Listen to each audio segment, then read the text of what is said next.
Thank you very much. Welcome to the meeting of EPH today. Okay, for those that don't know, my name is Councillor Stuart Frost. Excuse me, Mr. Chairman, we can't hear you. Is that better?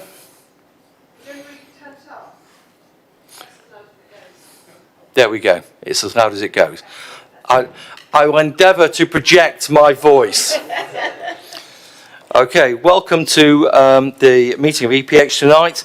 Okay, my name is Councillor Frost, and I'm the chair of EPH, and I'd like to welcome everyone to the meeting, which is being held in accordance with the council's rules for meetings, which reflect the recently published government regulations. This meeting is being streamed live on YouTube and will also be available to view after the meeting has finished.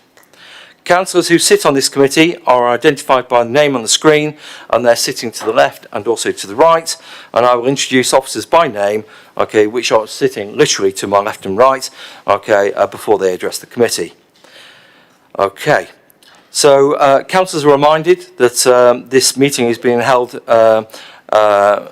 in person, and that they should observe the normal rules of behaviour under the members' code of conduct and not allow any interruptions during the course of the meeting.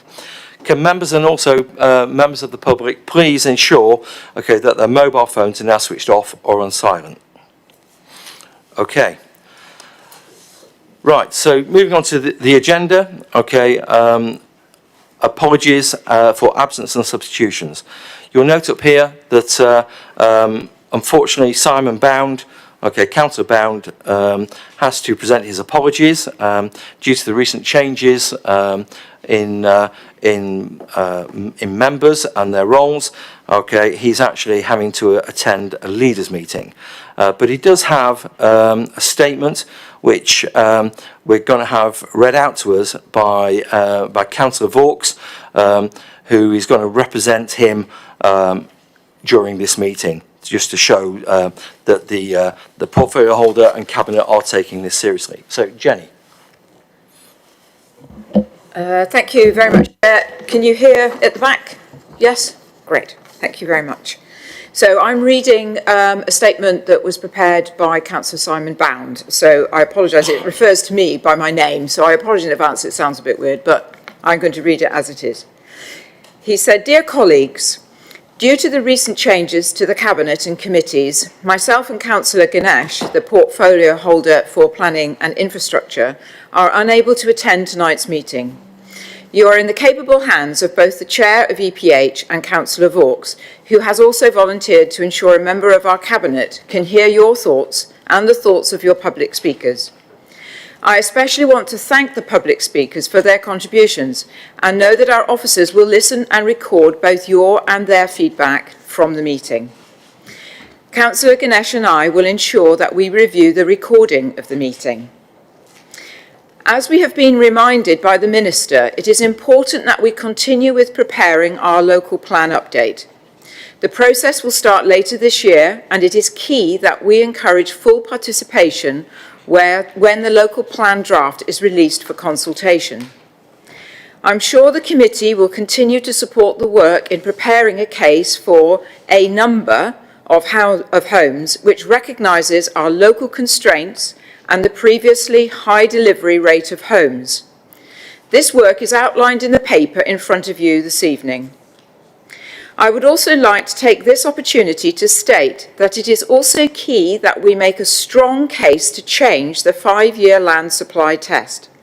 It is ridiculous that the 5-year land supply test currently ignores our past high delivery rates and the eye-watering total number of planning permissions that have already been given. This is simply wrong. Thank you for all your time and support in updating our policies to deliver on our collective determination around climate, biodiversity gains and ecological protection. Policies that mean we are doing our best to protect our borough. Thank you very much. Thank you very much, Councillor Vaux. Okay, do we have any other apologies for absence or substitutions? No? That's great. Okay, moving on to item number 2, declarations of interest. Does anybody in the committee have a declaration of interest? No? Fantastic. Obviously, please be aware that if you suddenly find that you do have a declaration of interest, you can declare it at the time. Item number 3, urgent matters. I've been informed there are no urgent matters. Okay, item number 4, looking at the minutes of the meeting held on the 6th of January, 13th of January and 27th of January. I've been advised that the minutes of the meetings held on the 6th of January and 13th of January are still under work. Okay, and I have the meeting of the 27th of January here. Okay, if anyone would like me, if anyone believes that they are not accurate, okay, I'm happy to take accuracy changes. Otherwise, I would propose that they are an accurate meeting, a record of the meeting. Certainly, Councillor McCormick. I have to ask, minutes of a meeting held 6th January, that's nearly 2 months ago, and we haven't got them yet. What's going on?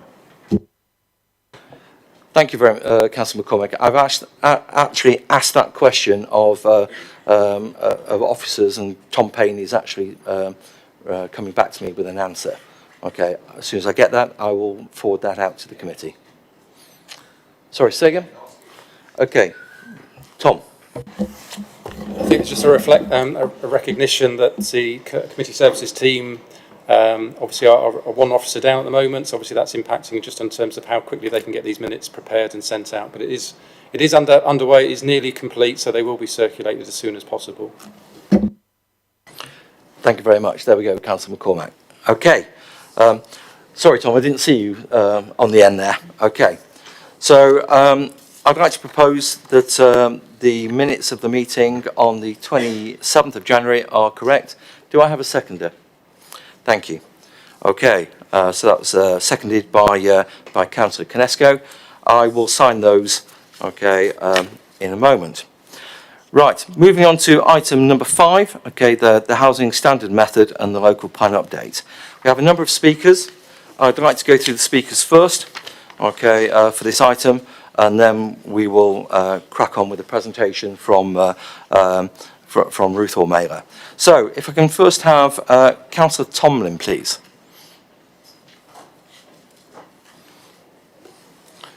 It's got 4 minutes. This is the list.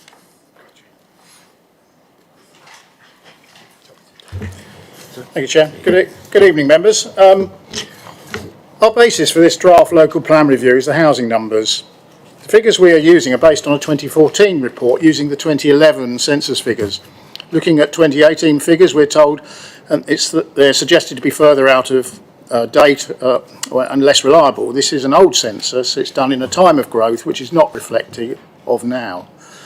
The 2021 census is the first electronic data entry which makes analysis much faster, and as such the ONS and the Cambridge-based Chelmer model has sight of early census figures which portray a different emerging case. We should therefore delay and prepare the numbers before we agree this local plan draft. Is it not a common sense to have the data a specification before we can start a design? Our Head of Planning's report to Cabinet states, and I quote, "There is therefore considerable uncertainty about how or when the national standard method may change. It is noted that the first outputs from the 2021 census will be released later this year, and this may inform any national approach. However, until any future statements," and it goes on as such, but the important thing is it mentions things are likely to change. The main report shows that our Cabinet are saying that they are trying to kick back against numbers. And from the comments above that we've just heard, then we'll seem to be carrying on seeking policies and strategy agreement for our Section 18 consultation later this year with a pretty clear prediction that the numbers will change. This can't be right, can it? The portfolio holder is telling us that we are looking to use the exceptional case argument. The government have a set criteria of exceptional circumstances. And again, our Head of Planning's report to the Cabinet suggests that we don't comply, given a Peter Brett report 2019 in the Cabinet papers, says this work concluded that there were no errors or anomalies in the statistics to justify an alternative approach, and that exceptional circumstances, as set out in paragraph 61 of the MPPF, did not apply to Basingstoke and Deane. Plus, we must not forget that a local plan inspector is there to deliver homes. At full council on Monday, the new leader stated a change in approach. He is pushing for a 5-year land supply. We heard it again tonight. A calculation to be made fair. No mention of housing numbers. But as the portfolio holder, he did comment and he committed in 2021 to find exceptional circumstances because he passionately believed them to exist. We keep referring to Horizon 2050 document as mapping out Basingstoke's future with its meagre 200 consultation responses. This would grow our current 177,000 population to more than 250,000. The LEP, the non-accountable and unelected group, has openly admitted that they are targeting Basingstoke and Deane for growth, and they have absolutely no mandate from this council or the people of Basingstoke and Deane. Communities across our borough have made themselves heard loud and clear. They do not want 18,000 houses. Successive leaders have pushed this growth agenda. Capital of the South is not what Basingstoke residents want. Even a reduction to 12,000 new homes, which has been suggested, might happen, is way beyond the growth. There's no council-backed mandate. The old local plan had a figure of 825 units. Our local plan review started at 850. And now we're at 900. On Monday, we learnt that our medium financial budget plan has already assumed 18,000 homes, highlighting 1,000 plus per year increase in Band D properties. So in conclusion, we should not be sacrificing our towns and villages to this administration's idea for a greater Basingstoke. We should rethink, pause, and a new process for the local plan update should be followed to cover the timetable up to its adoption in 2024. We should look at these new figures as soon as they come out. The council plan needs to meet the demands for infrastructure and investment that delivers a place to live but protects the integrity of our communities, not simply a conveyor belt of housing. We want this council to shape the future of our borough. We want to see ambition and aspiration. We want better outcomes on biodiversity, recycling, passive house standards, green public transport, and so much more. Thank you. Thank you very much, Councillor Tomlin. Okay, let's move on to Councillor Tilbury, please. Sorry, point of order. We're not allowing questions of speakers. I have quite a number of speakers tonight. I think in order for us to get through, okay, the work that needs to be done, okay, I'm minded not to allow questions. Right. Okay, Councillor Tilbury, please.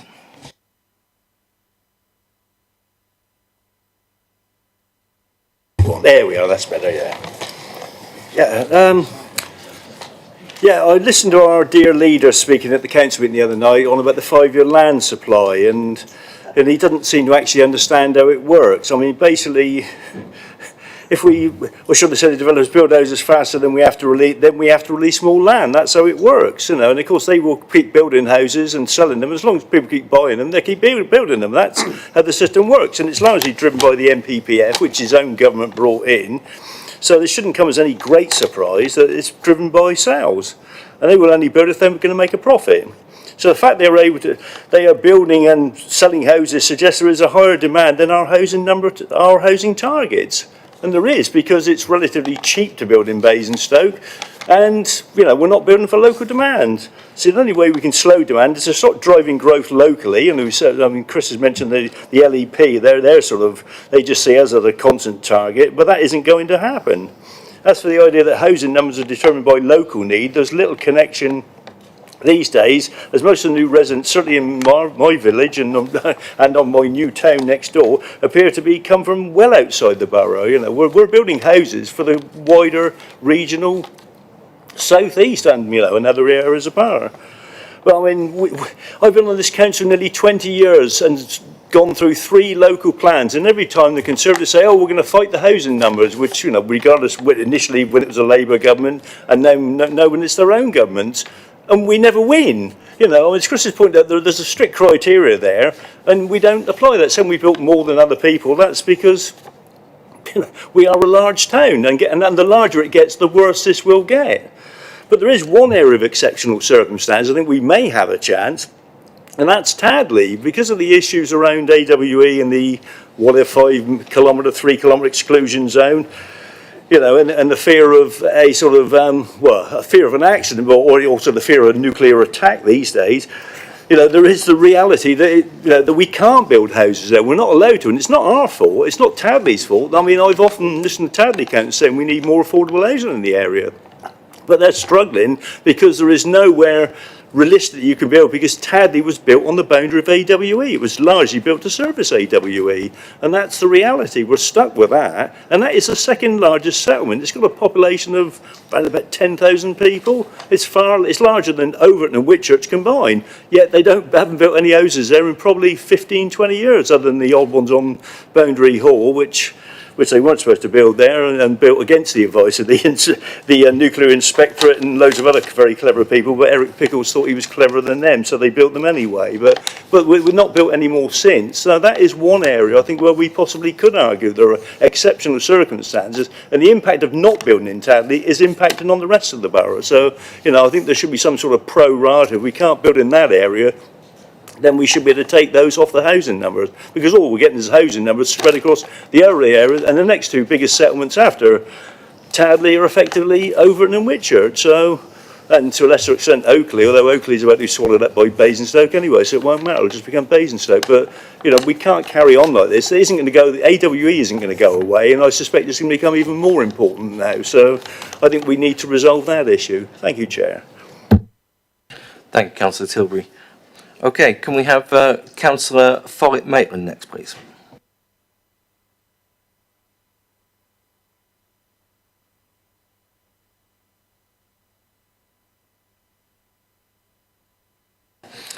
Councillor, you've got 4 minutes, and that starts basically as soon as you're ready pressing the button.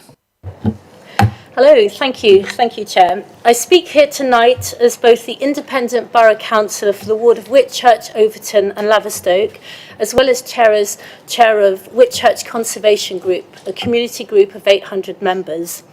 We heard at this week's full council meeting assurances by the new leader to do the right thing by the people of this borough and protecting what residents value. I'm here this evening to hold these words up to scrutiny and to say I hope this is more than pre-election hollow words designed to pay lip service to the concept of accountability, and not simply a token effort to merely say the right thing while continuing on the same trajectory. And after all, it rather begs the question, why only now is the very concept of listening to residents suddenly being spoken about in the weeks before the May elections? Why not before? So much of the process thus far has seemed less than transparent, designed to pit one ward off against the other, and with critical information such as the water catchment study being held back and not included in the evidence base, which is crucial to decision making. The numbers being proposed are diabolical. As a relatively new councillor with still an awful lot to learn, I was amazed to learn in Appendix 2, between 1980-81 and 2020-21, Basingstoke and Deane has grown at almost twice the rate of other local authority areas. We have taken more than our fair share already. The government's current allocation of up to 900 housing units per year for the borough up to 2039 is much too high and unsustainable. So much of the local plan update process appears to be predetermined. There's a sense of impending doom that this ship is being steered on the preset course, all aimed at becoming the capital of the South, and one that is masterminded by externally hired consultants who have no long-term accountability to residents. We see a case being made for exceptional circumstances, but despite all the talk about listening to residents and expert guidance, there is no listening, not really. We say tomatoes, you say tomatoes. We say use the established Chelmer population and housing model, which would reflect current and future demographic trends instead of the standard method. You say, no, we're going to look at 4,000 planning permissions granted but not delivered. We say the current draft water cycle study hasn't been released for nearly a year and a half, and there's still no specific policy protection for the river test or recognition of the role of the aquifer as a significant limitation on Whitchurch's development.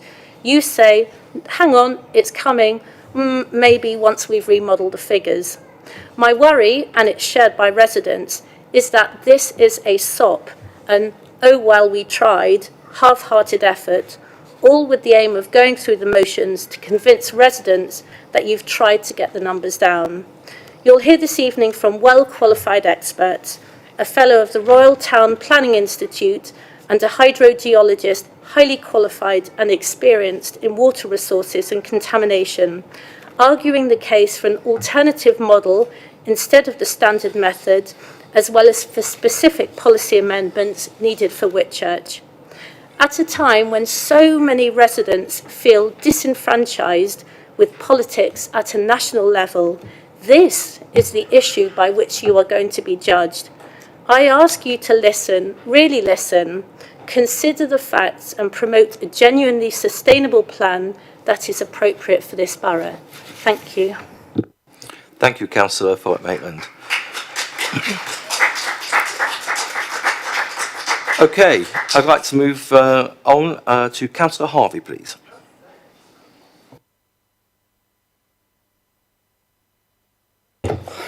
Thank you, Chair. I believe that the future of our borough should be in our hands, not imposed by somebody or a body based on an imposed indiscriminate algorithm.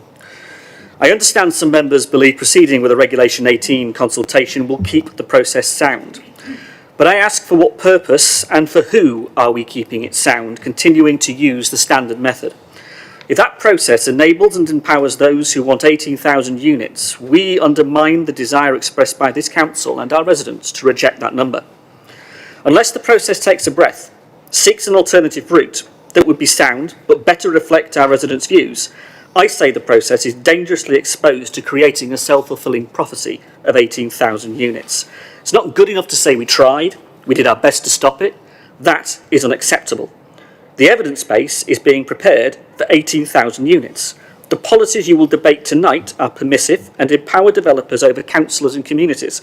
They are designed for 18,000 units. I understand that those of you who voted for the budget on Monday accepted the potential of a council tax base calculation that bakes in 18,000 units.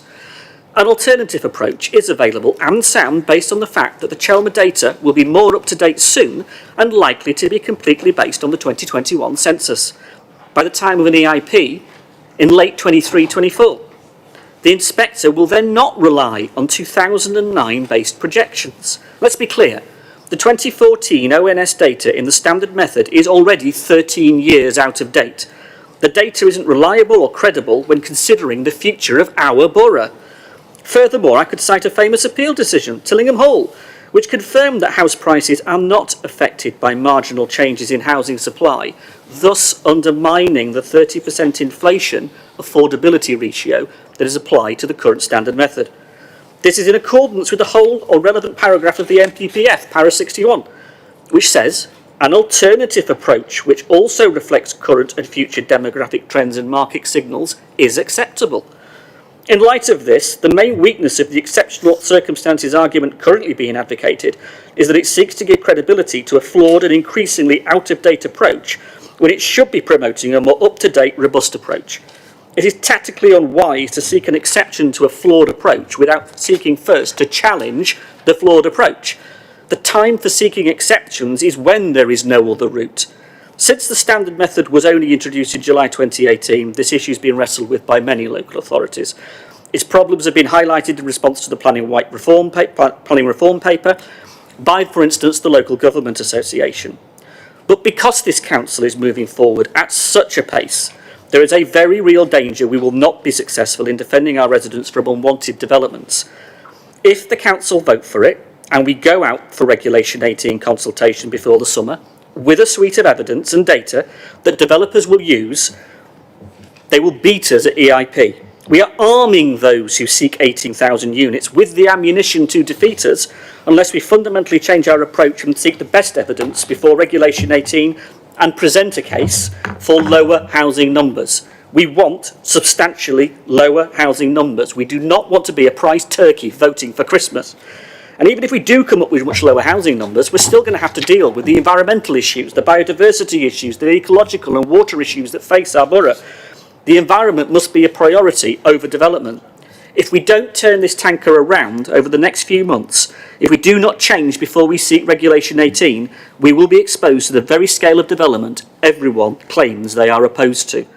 Proceeding with the standard method, as given, is fundamentally flawed. I say to members, be careful what you do, please, because you risk our borough's future if you continue down this current path, and the residents of Basingstoke and Dean are never going to forgive you.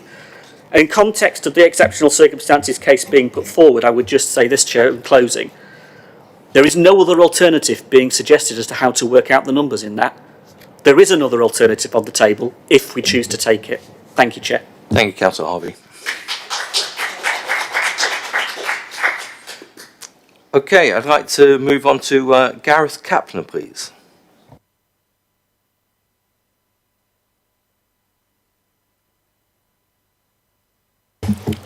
I can't see your clock, but I've got my own clock as well. Thank you, sir. My name is Gareth Kapner. I'm a Fellow of the Royal Town Planning Institute and Whitchurch Town Council's Neighbourhood Plan Review Group's appointed subject matter expert. In the particular circumstances of today, using the standard method would not produce a sound and reliable housing need assessment, and an alternative approach is available which would reflect current and future demographic trends and local market signals in accordance with paragraph 61 of the NPPF. Firstly, the use of the 2014 household projections is based on data from 2009. Up-to-date demographic data is now starting to emerge from the 2021 census, which will continue throughout the whole of the Regulation 18 process. For instance, the Office for National Statistics has already announced that nationally deaths will exceed births for the first time, leaving only post-Brexit migration levels to lead to population growth. Secondly, the application of a 30% increase in the demographic figure by the affordability ratio is inappropriate for Basingstoke, where tens of thousands of houses have been built since the 1960s, yet there is still, according to a price-earnings ratio view, relative unaffordability. This is because housing affordability is overwhelmingly determined by the state of the economy and the cost and availability of credit. The Council should commission its own household projections using the well-established Chelmer population and housing model, which would reflect current and future demographic trends and local market signals as local data starts to become available in May. This would also follow the approach of the adopted local plan. It would be in accordance with the government's written advice that the use of the standard method is just the starting point, as confirmed by the Housing Minister's reply to Maria Miller. Mr. Kaplan, The government's please wrap up, policy please. envisages using an alternative approach to assessing local housing need when the circumstances justify it, and such circumstances apply today. And it is only by reducing the annual housing requirement through the use of the Chelmer model that the structural 5-year land supply problem can be resolved. Finally, Ruth Ormula's report does not, in any event, give you a process for deciding on a number, even if an exceptional circumstances case is upheld. Thank you, Mr. Kavanagh. Okay, I'd like to move on to Dave George, please.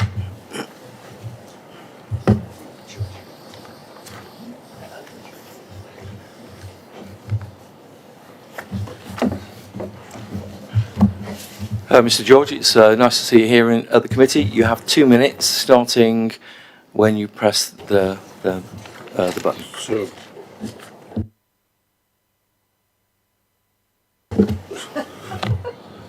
which one do I press? You're on. You're on. Am I on? I'm sorry. You think I know after all this time, wouldn't you? Okay.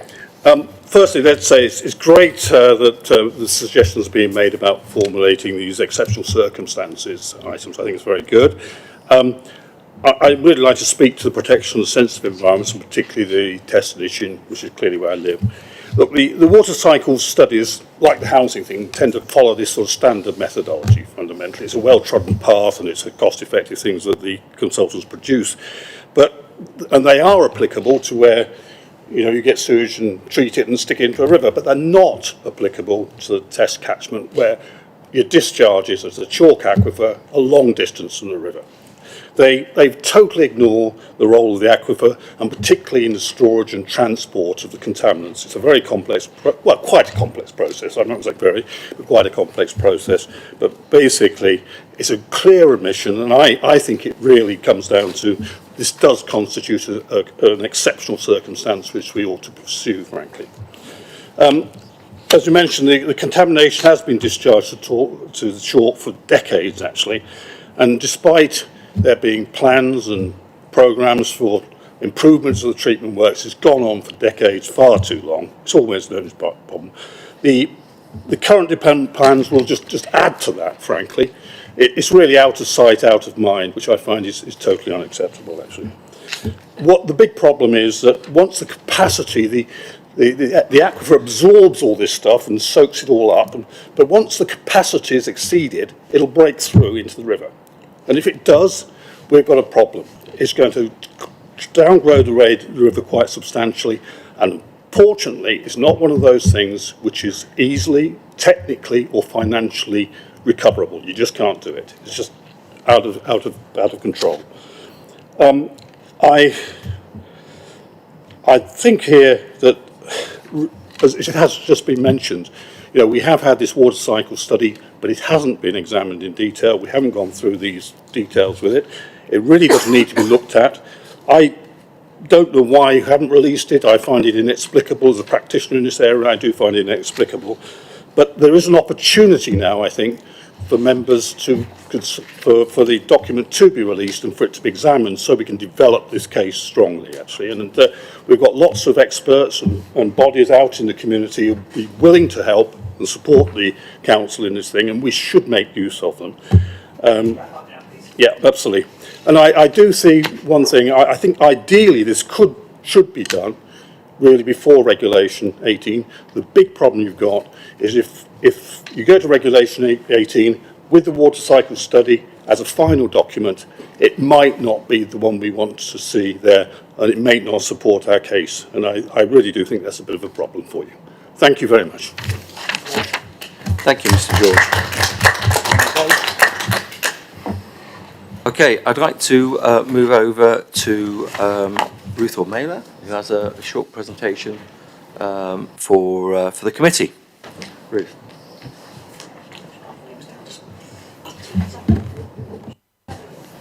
Hello, there we go. Chair.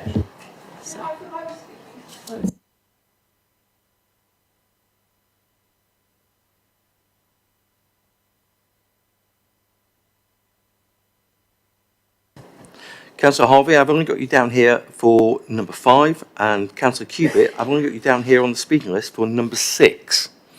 So on the form that I saw that you showed me just now, I was speaking on both of you agree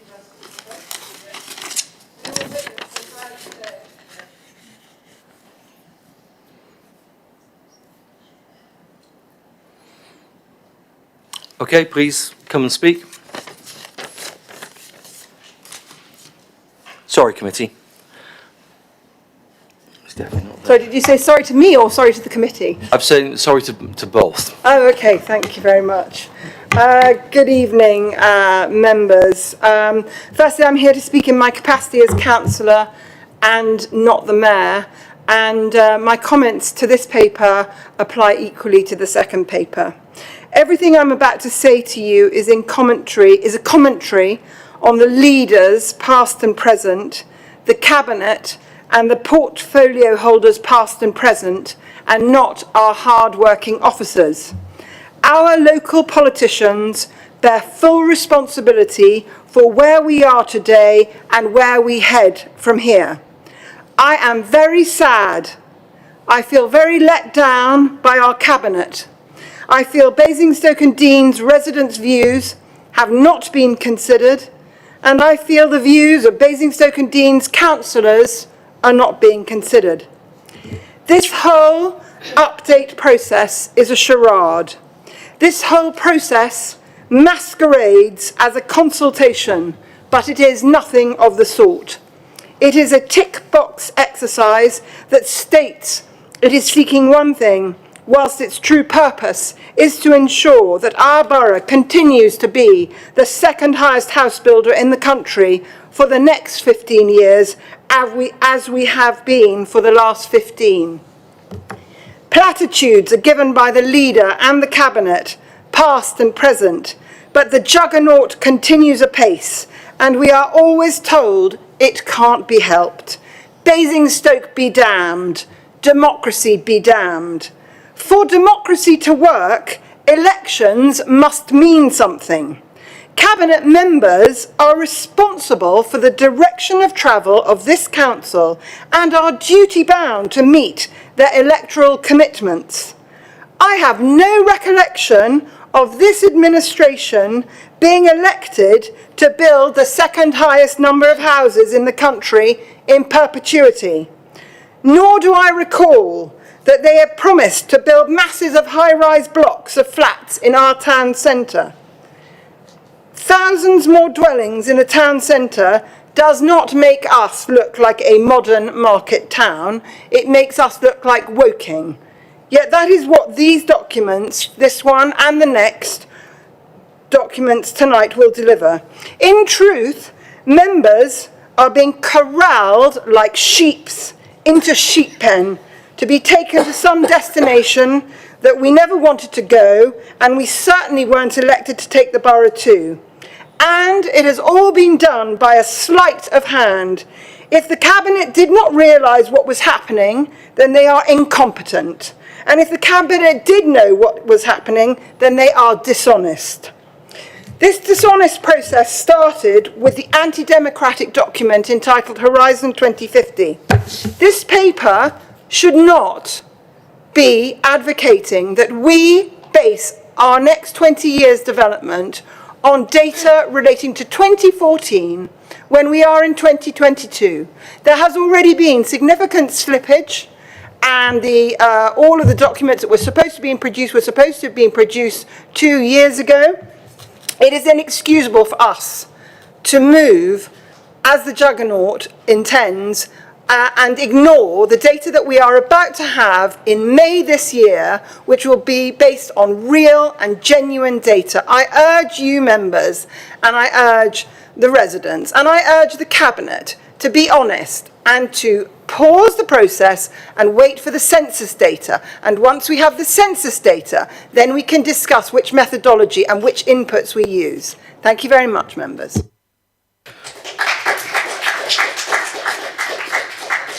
Thank you, Councillor Cubitt. Okay, if we're going to hand over to Ruth. Good evening, everyone. I'm Ruth Ormella, and I'm the Head of Planning for Basingstoke and Deane, and it's a real privilege to have the role of being the lead advisor in relation to the council and its planning-related work.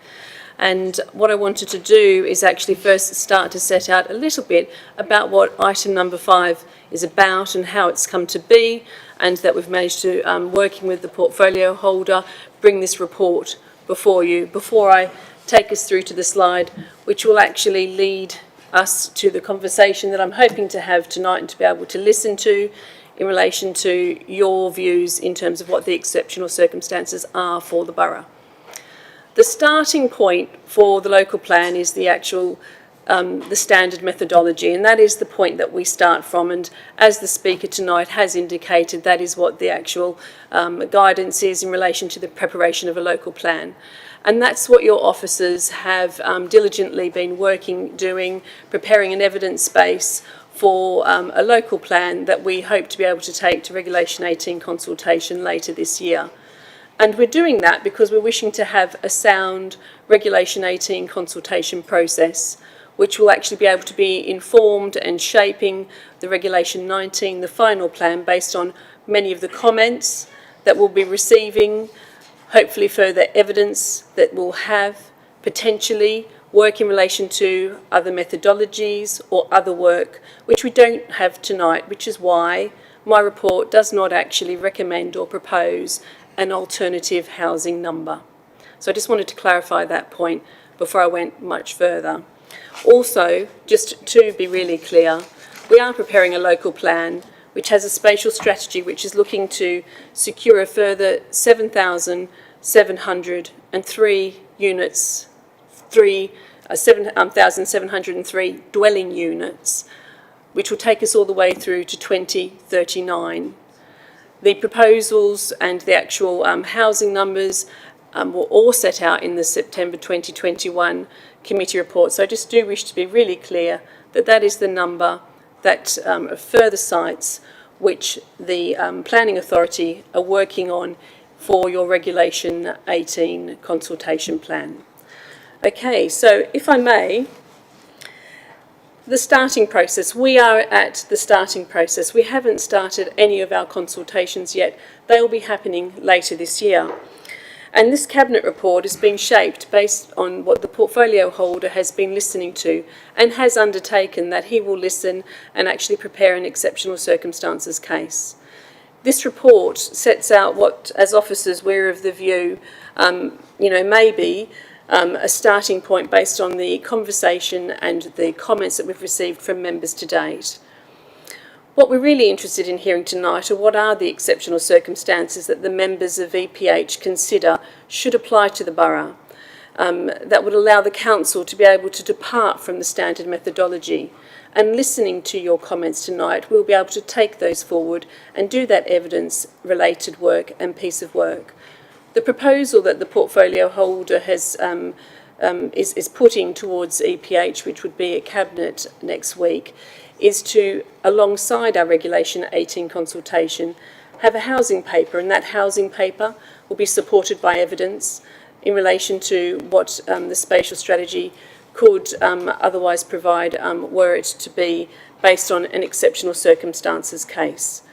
We need to be clear that site constraints in themselves may not be an exceptional circumstance, and as they may be able to be resolved through the planning process. But we heard with one of the speakers tonight that actually the aquifer and the impacts in terms of water quality and water cycle may well be an exceptional case, and would like to hear your thoughts on that. Officers' advice and legal advice will evolve throughout the entire process in terms of the preparation of the local plan.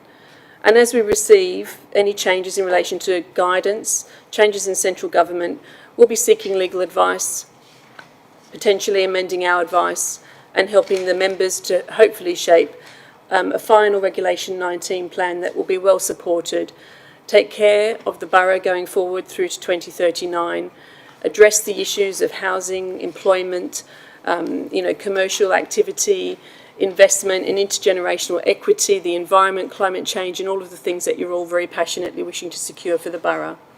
But one thing that is clear is that the government advisors and the minister have made it clear that we do need to have an up-to-date local plan by December 2023. And the best thing that we can do to achieve that is by going to Regulation 18 consultation this year, a sound one based on evidence which will be able to be shaped following that consultation for a final Regulation 19 plan. Chair, I don't have anything further to add in relation to this item. Thank you, Ruth. Okay, so we've all read the paper. Okay, does anybody have any questions to officers on the paper?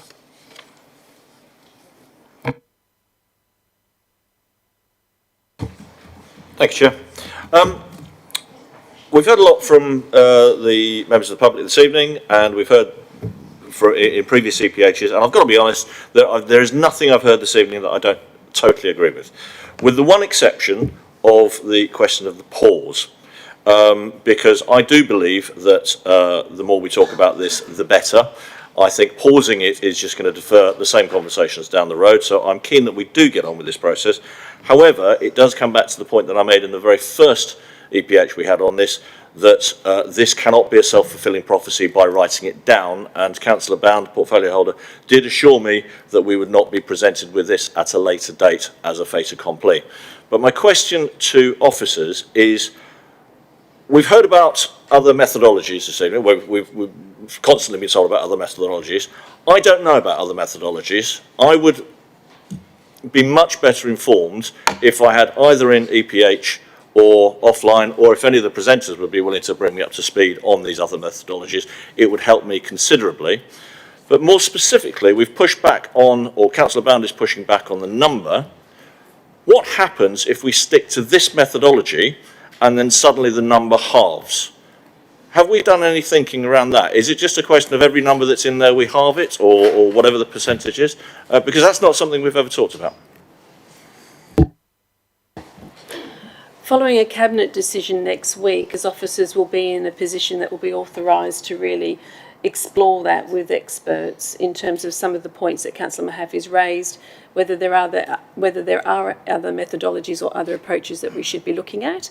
At the moment, I have to work based on what the government guidance is, the starting point, and taking a decision from Cabinet, it will potentially authorise me to actually go down that line. It would be quite delinquent of me to just proceed on the basis of coming up with a number without having actually done that work, and we don't have that before us tonight, and that is why this report does not actually set out a proposal for a new number on a different methodology, but that would be something we would seek expert advice, and we would brief you on that. We wouldn't just make it up.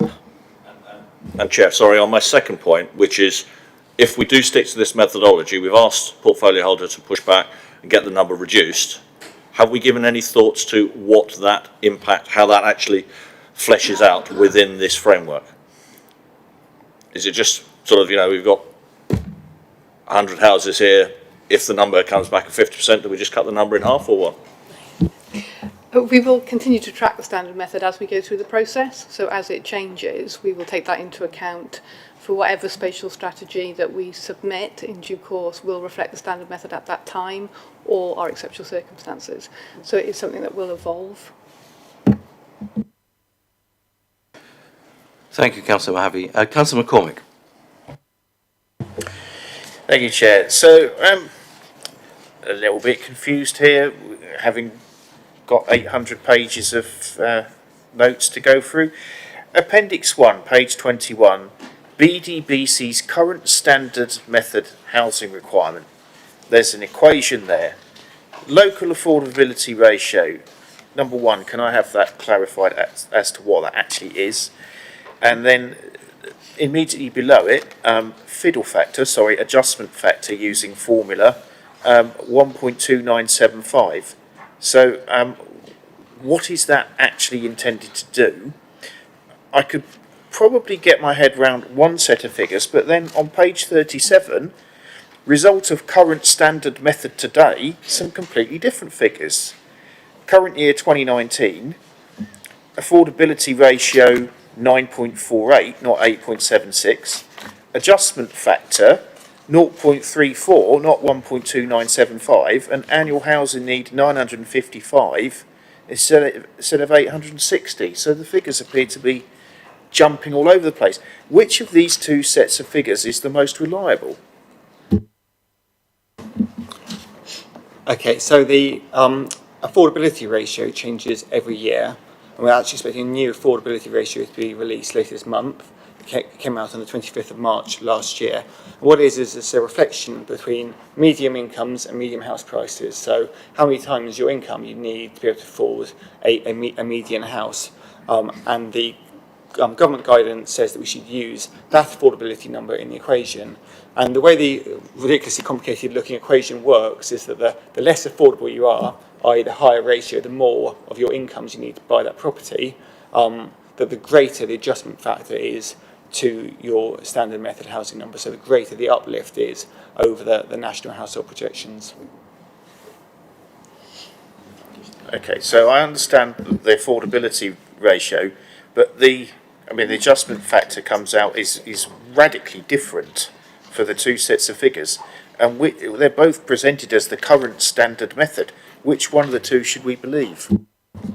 Okay, so the PBA report is based upon the 2019 data, and the adjustment factor, it says it's 0.34. That means an uplift of 34%, and so probably you might have wished to present it as 1.34.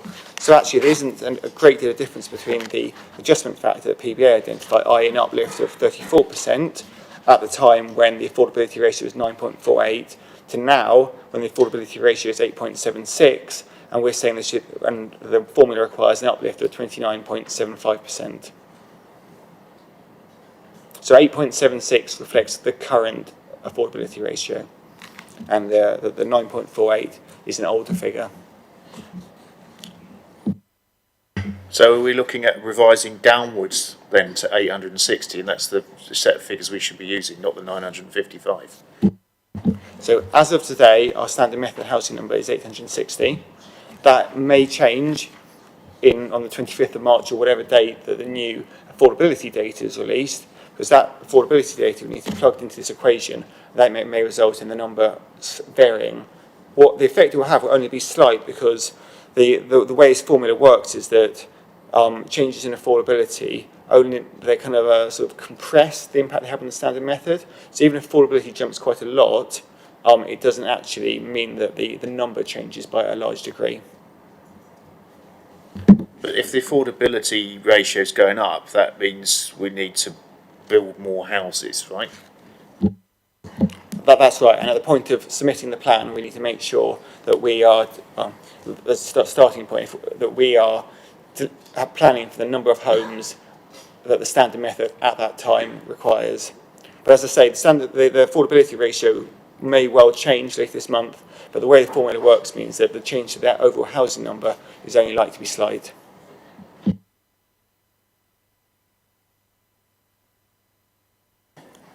Okay, thank you very much.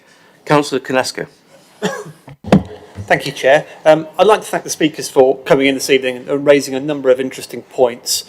One point which was repeated several times this evening by a number of different speakers was around using potentially the 2021 census data rather than projections based on the 2009 data. And that seems really intriguing. And actually, I think that's the first time that's been raised in this EPH forum. So it's probably the first time that a number of members have heard that. I note the point that Ruth made earlier about the Cabinet still keeping their options open and not making a decision on which benchmark to use. But could I ask, I'm not sure if this is a question for Ruth or for Jenny as the Cabinet representative, but can I ask that when the Cabinet considers this next week, do they specifically consider the 2021 census data and find out a bit more about that? It sounds like that's going to be available within the next couple of months, so it might still fit in within our timeline, because it sounds like that could make much more sort of logical sense to use that rather than data that's already 13 years out of date. Thank you. I think it depends. The Cabinet, so the census data. Sorry, the census data has been released in tranches, and when that information comes out, that could result in the government identifying that the population hasn't grown in the way that they envisaged, and that therefore that could require a change to the standard method. In terms of the 2021 based household projections, so the data set that would supersede the current 2018 projections and the 2014, so 2014 projections being the ones that the standard method requires, we're not expecting those to come out until the middle of 2023. So if the government was saying input the 2021 based household projections into the standard method, we wouldn't be able to do that until 2023. Can I?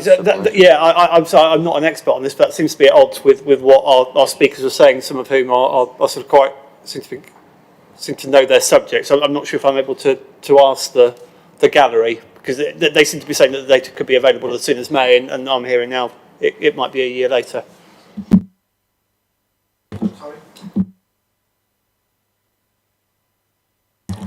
I think there will be census outputs available next year, which will inform us about demographic change which has happened since 2011. I'm talking specifically about the 2021. So the current standard method uses the 2014 based sub-national household projections, and we're not expecting the 2021 based sub-national household projections to be made available in 2023. So that same matching data set. In relation to your question, Councillor Konechko, yes, we can have Cabinet actually ask us to look at what's available, and that's what we will do. Yep. Thank you very much, Ruth. Okay, Councillor Laura James, please.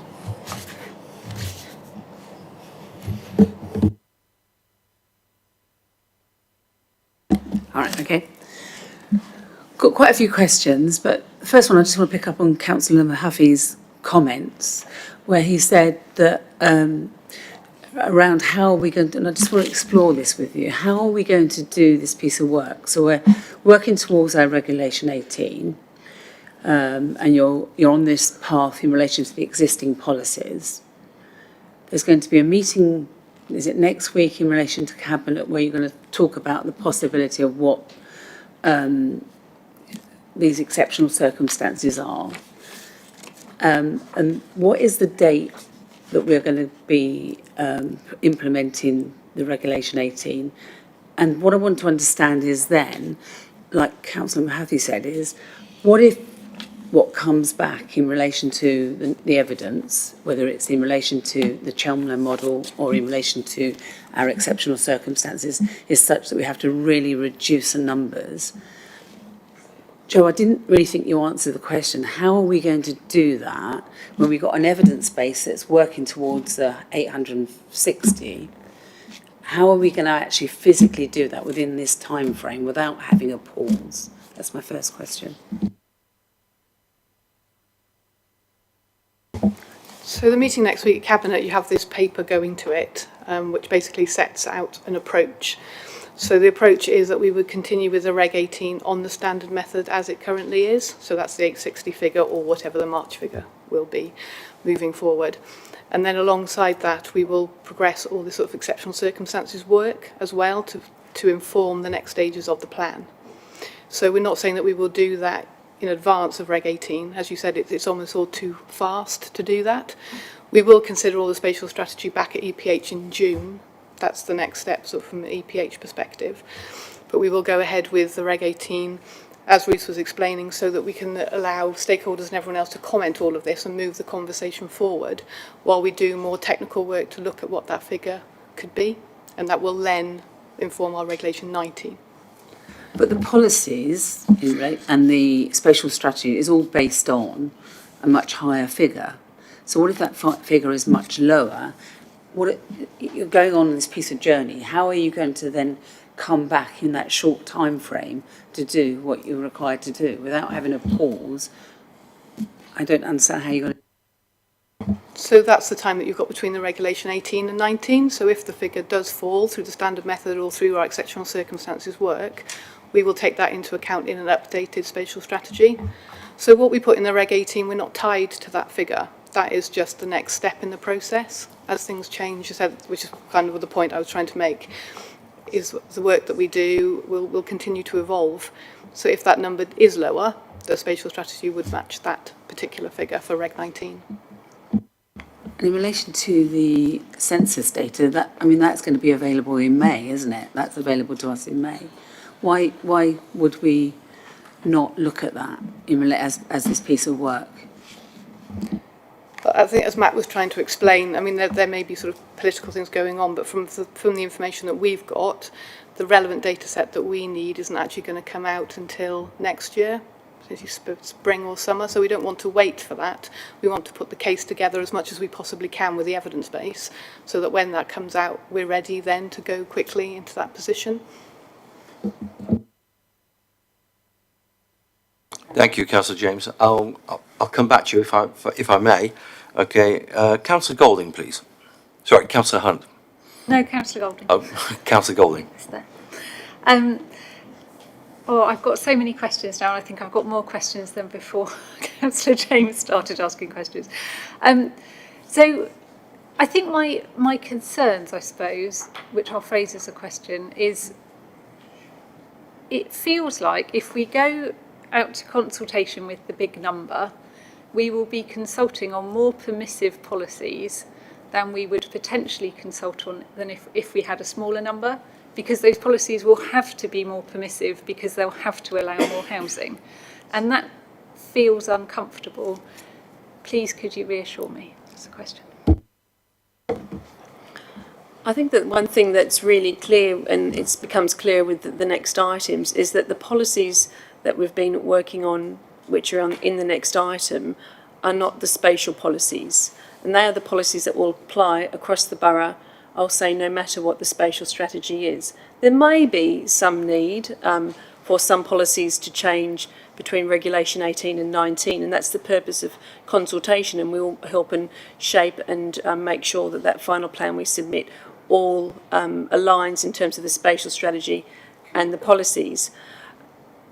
The actual, so in terms of progressing with your Regulation 18 consultation, with the sound consultation at that point, that's entirely acceptable with the actual evidence that we'll still be producing, and potentially also further evidence updates between Regulation 18 and 19 as well. Does that clarify your point? Not really. If I knew all the regulations by heart like you do, it probably would reassure me somewhat. I'll dwell on it and come back to you. Thank you. Councillor James. It was raised tonight about the water study, and we raise it every time as members. You know, obviously that could be an issue in relation to the exceptional circumstances. I mean, we always ask you, where is it? Can you give us some detail why we haven't got it? Where is this water study at the moment? What have you had sight of? What haven't you had sight of? Where is it in its journey? I think I answered this question last time at the last committee, understandably. We're still working with the consultants, so the consultants have been doing new modelling, which has taken a lot longer than we expected. That modelling also involves inputs from others as well, so other companies like Thames Water, Environment Agency, etc. So it's bringing all of that together, and it's taking longer than we expected it to. We are getting to the stage now where we're getting towards a draft, hopefully in the next few weeks. So as soon as we get the draft, we will look at that. As I said at the last committee, as soon as we've seen it and we have it, we will share it in due course with members. We've always said that we will do that. We're not holding it back for any reason. We don't have the document as yet.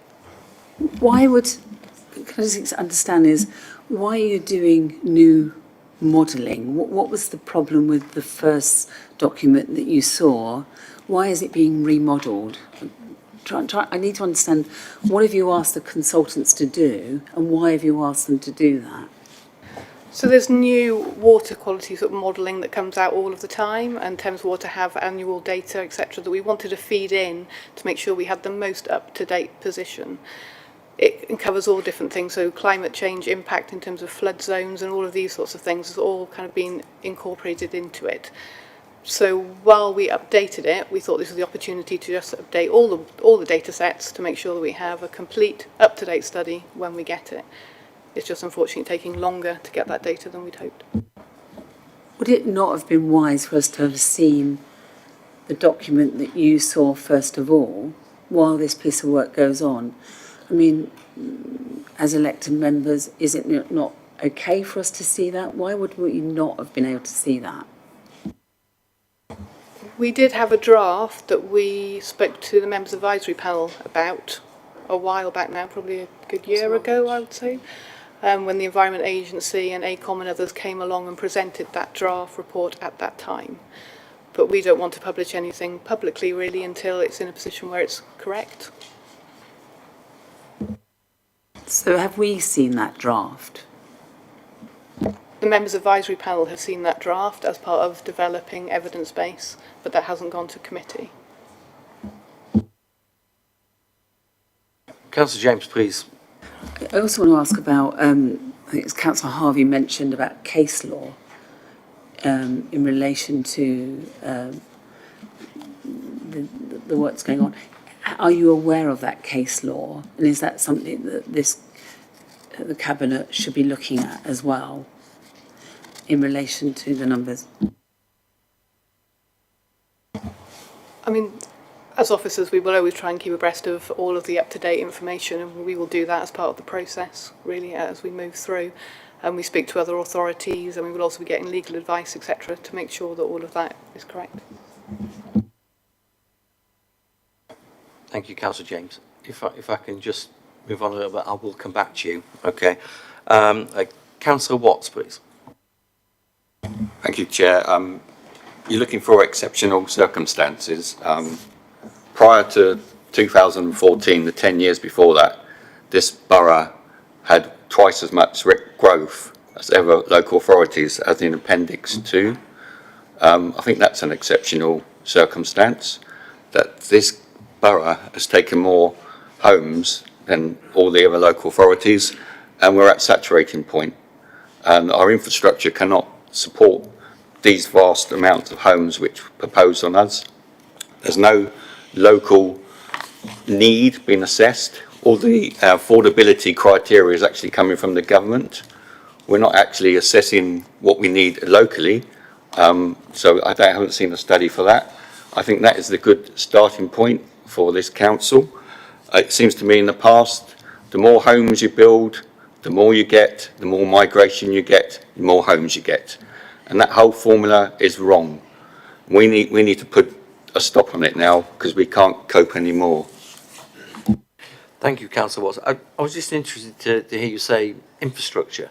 Do you think you'll be able to elucidate a little bit more on that? Well, you take Handsome Fields Kennel Farm, they haven't got any schools up there, primary schools. They're being shipped to schools in Southam. That's not sustainable. That's not meeting our climate change emergency.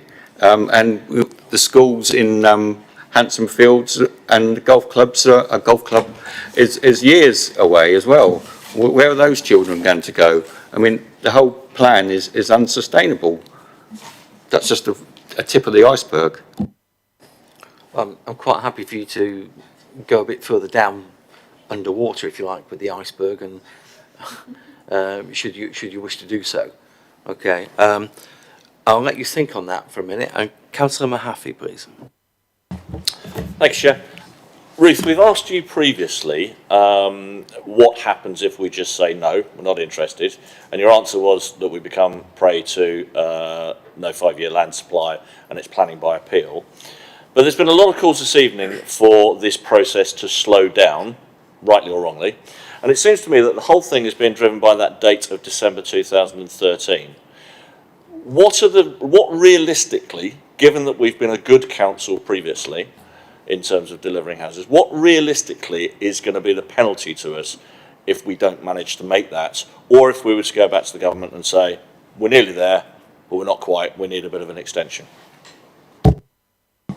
The government can look at all sorts of different penalties in relation to the authorities that don't achieve the December 2023 date. One of the things that's really important, and the reason why we really do need to have up-to-date local plans, is that we're unsure in terms of what the nature of the planning reforms will be, and we would need to be positioning ourselves as in the best position and the best light we can as an authority to make sure that we're going through any changes, or I will say considered as part of any of those changes, rather than being one of the authorities that didn't make it to the finish line and are therefore penalised in all sorts of ways. And in terms of the issues that we have with respect to the lack of the 5-year housing land supply and how that starts to play out in terms of decision making, there's all sorts of penalties that can happen there in terms of being at threat of designation because of not having a sound decision or policy making. So those are really serious considerations, especially for an authority where localism is really important, it's highly valued, and large numbers of the community are preparing neighbourhood plans. And so doing our best and doing the right thing for the borough is just fundamental. Yeah, I totally agree that we should be trying to do what we're asked to do, but this conversation is going to be being held at the moment up and down the country. Exactly the same conversation. The councils all over the country. We've already asked the portfolio holder to go back and plead exceptional circumstances. How many other councils do we think are going to make that deadline or not make it? And should we not be going back asking the portfolio holder to say that deadline is unrealistic and ask for an extension? I can't comment on what politically is the right thing or a political decision, sorry. That's a fair point. Thank you. Can I ask that to be put to the portfolio holder, please? What we'll do is we'll note that in the minutes, okay, and we'll take that to the portfolio holder. Thank you. However, I think Jenny has also made a note of that, and we'll feed that back to Thank you. Cabinet. Thank you. Okay, Councillor Carr, please. Hello. I'm struck by what we've heard this evening, what we've heard from residents about the frustration with the housing number, the housing figure. And it's very frustrating, the planning policy guidance that pushes us towards this data that we know to be out of date. What I wanted to draw upon was the paragraph 4.4, where we start to talk about the potential exceptional circumstances that we could be discussing with the government. And I wondered whether we could seek to strengthen some of those. So on the question of water quality impacts, I wondered whether I could really reference to you, we also have the River Emborne up at the north of this borough, where it borders West Berkshire, and I want to make sure that we consider the impact of growth in the catchment of the Emborne as well. I think that would be an omission from our current list. On the question of the North Wessex Downs AONB, I think we need to be going further than just saying the extent of it. I think we need to be talking about the impact on its ecology, the impact on the landscape. We need to be much clearer with government, not just about the extent, i.e. the borders of it, but what exactly we're saying about it. We need to be saying the landscape and ecological and environmental impact upon it. And then I had one question in relation to sort of 4.5 through to 4.7. So we're talking about the need to show in granular detail the impact on public services. I wondered how we're going to seek to do that, what kind of data we're going to seek to draw upon, how we're going to sort of try and measure that. What service impacts are you going to talk to government about? I understand that the portfolio holder is interested in exploring data which isn't held by the local planning authority, and there'll be a number of different strategic partners or other public service bodies which would hold that data. And that could be all sorts of information that is retained by whether it's the police, whether it's education authorities, whether it's health authorities, and it's those sorts of organisations or authorities which the portfolio holder was interested in, seeing what is the data or evidence that they have in relation to the changes in those social factors over time connected to growth. Thank you, Ruth. Do you have a supplementary there, Councillor Carr? Okay, great. Thank you. I would just like to note, I'd just like to ask a question from the chair, really, about some of these exceptions. I mean, we've had one exception being, I suppose, nitrates and the lack of the ability to actually solve that issue. Is that something that would come under? And if it hasn't been considered, why not? So the first bullet point is talking about water quality in those catchments, and we can hear Councillor Carr's suggesting also the Emborne as well, and that sort of exceptional circumstance would need its evidence, which we're hoping to shortly have in our possession in terms of the water quality study. And I think that what it says in relation to the aquifer and the issues around the aquifer, we may need to get further expert advice in relation to that, but it's that's what that exceptional circumstance on the first bullet point relates to. Thank you. I'm just wondering whether it just needs to be expanded a bit more on the various bullet points to show what impacts and exceptions you're currently considering. Okay, Councillor Golding, please. Thank you, Chair. Can I ask what the timeline is in terms of us kind of getting our case together to apply for exceptional circumstances, and then when we'd expect to hear back as to when that had been granted or refused to us? So just sort of elaborating a little bit more on the answer that Joe's given, is that we're in the process of getting a cabinet decision, hopefully next week, to be able to progress this member-led request paper for this, separate housing topic paper, which will have its evidence. That would be part of the Regulation 18 consultation this year, and we would be in a process of evolving, and it's an iterative process between Regulation 18 and 19 in relation to policies, taking on those comments and feedback and looking at any changes in relation to the standard method and any of those housing numbers. And actually it's our Regulation 19 plan, which actually is the point at which I'll call it freeze. And that is the plan, that is the submission plan. We're proposing Regulation 19, what's the date? Next year, so 2023 summer is the time frame. Between now and 2023 summer is realistically the evolution, the iterative nature of the work that we're working on. And members, you'll be receiving, updated advice, and as our work progresses, you would be receiving those sorts of updates. So it's not something we will get any external feedback on before we submit our local plan? The planning inspector would consider, we would be submitting a plan which will have a figure. It would actually identify what the standard method is, but it would also identify what our exceptional case is and what our exceptional circumstances is and what that number would be.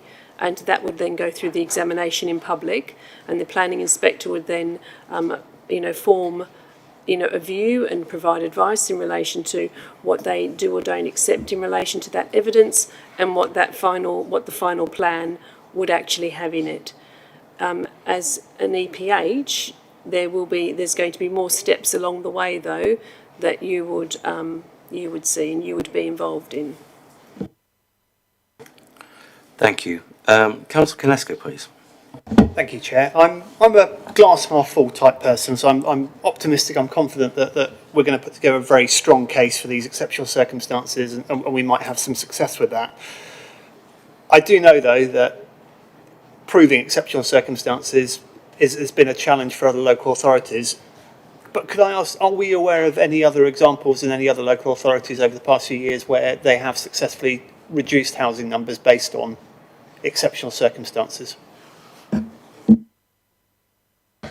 We're not aware. We're aware of many colleagues across the country that also have similar pressures and requests made of them, but we're not aware of anyone being successful. Supplementary.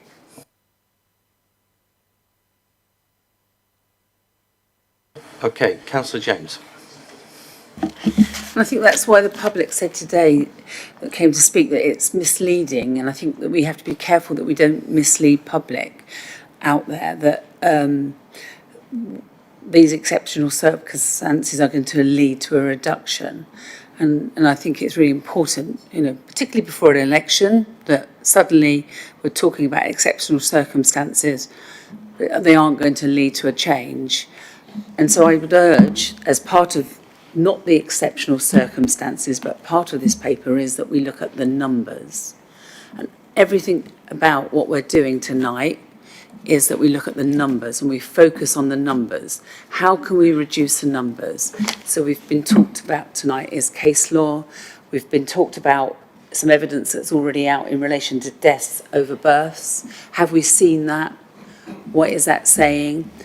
In relation to the census, I know there's some nervousness from Matt around that, but I think we need to look at it. When is that out? How is that going to support us? There's a clear mandate from the public and from members that we do not support this number of housing. There seems to be suddenly a road to Damascus in relation to the cabinet, and they're on this journey with us now as well. So if that is the case, what is it that we can do? Clearly, it's quite dishonest of us to sit here tonight with this paper talking about exceptional circumstances. It's farcical almost, because as you say, it hasn't led to any other examples around the country. So let's not do that piece of work. Let's look at it differently. What is it that other members here come along tonight here to speak that can help to facilitate this process? If we're truly wanting to drive down the numbers, what is it we can do? So that's the first thing. In relation, and the other thing I want to talk about, so have we, first, I suppose the question is, do we know of that evidence around deaths over births? Have we seen that? That's one of my first questions. Councillor James, can we just answer that first question before we move on, please? I think that, yeah, I mean, you're asking us to make sure that we look at the numbers. That's the point that you're making. I think we've heard that. We'll reflect that in the comments back to Cabinet next week, that's your comment. You'd like us to look more so at the number rather than the exceptional circumstances and the constituent parts of the calculation. So, you know, we've made that note. That's what you're asking, which is, you know, absolutely, you know, fine. There's nothing more for me to. I haven't got an answer to that question. I'm just simply saying we'll make sure. Have you seen the data that was referred to around that there are more deaths over births in relation to the data in Basingstoke-on-Deane? Have we seen or had seen that evidence, Matt? Well, the 2020 immediate population estimates still show positive natural change, so that shows more births than deaths. However, as we discussed earlier this evening, there will be census data released this year. That's going to provide us a much better understanding of how the demography has changed since 2011, because these are just estimates that are done every year, but there will be an absolute figure when the census data is released, which will provide us a lot more information about how the demography is changing.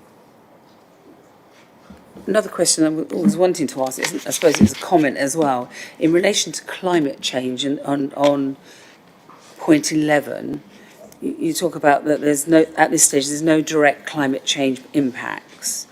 But in the report that we have on page 757 of the Wood Group, it really talks about the significant impact in relation to the number that we're being presented with tonight in this report it would have on climate change. So I'm not sure that equates to what we're also being given in the rest of the evening. So how do the two differ? One report is saying there isn't a problem with this number, and then the other one saying there's an extreme problem with building this number of houses. That's another question. So let's just be really clear and not co-join things which are, I'll say, slightly unrelated. The first report, so item number 5, is about the preparing of a local plan in relation to the standard method and the clearing process in relation to climate change in relation to that report, because this particular report, item number 5, is a proposal to continue to progress the examination of an exceptional circumstances case in relation to the preparation of the local plan and the standard method. So that in itself doesn't trigger a climate change issue. Item number 6 is actually an integrated assessment in relation to the policies that you're referring to.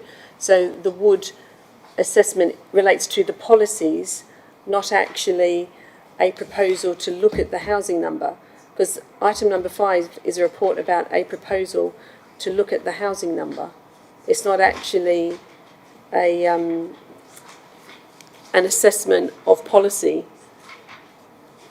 The Wood report is an assessment of policy, yeah. It also says within that that the council has set an ambitious target for the borough. Additional development with a rising population is likely to increase the use of resources such as land, material, water, as well as generating increased waste and population. So this report before us that we're talking about now is about numbers. So any additional housing that we build is going to impact climate change. But what you're saying in number 11 is there is no impact. I'm not sure that... Well, maybe what you're saying is you think that's an exceptional circumstance. No, because everyone's facing the same thing, and I think that'd be dishonest of us to say to the public that climate change is an exceptional circumstances. Reading is facing that, Oxford is facing that, Cambridge. So that would be quite dishonest of us to go there. We need to look at the numbers, don't we? That's all that we can do, because otherwise those other matters are not going to happen, are they? I think we need to challenge the numbers. Can I just ask another... No, just hold on, please. I'd have to say that personally, okay, whilst I understand your desire to look at the number, one of the few things that will allow us to actually deviate from the standard method is exceptional circumstances. It's there in the MPPF.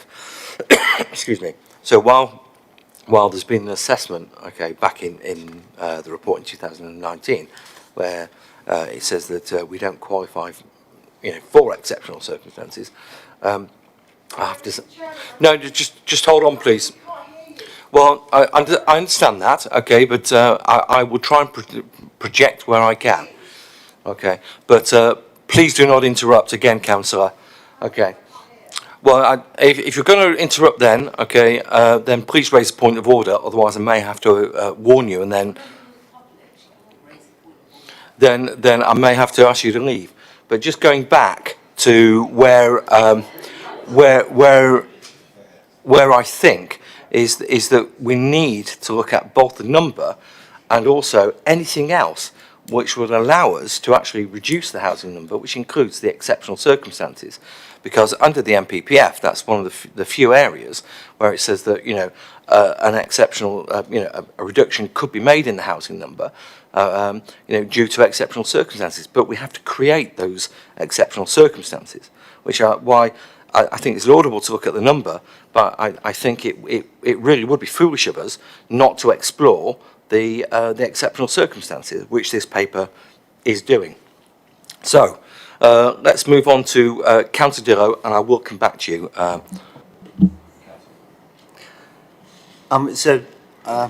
A quick question about the date, the 2023 date.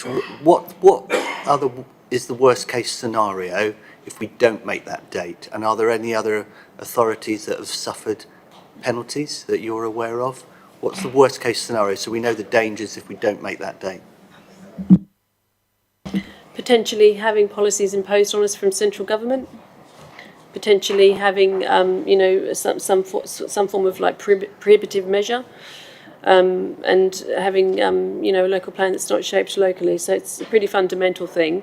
In terms of other authorities that might be in the same ballpark, yes, we might have lots of others around us that might be caught by the same situation, but they're not this borough, are they? So, it's the impact to your local community and residents. Thank you, Ruth. Do you have a supplementary?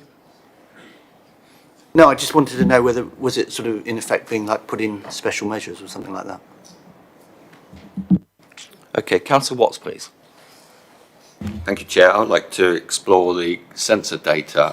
If you go onto the YouGov website, it actually states that provisional data will be released in May and June this year.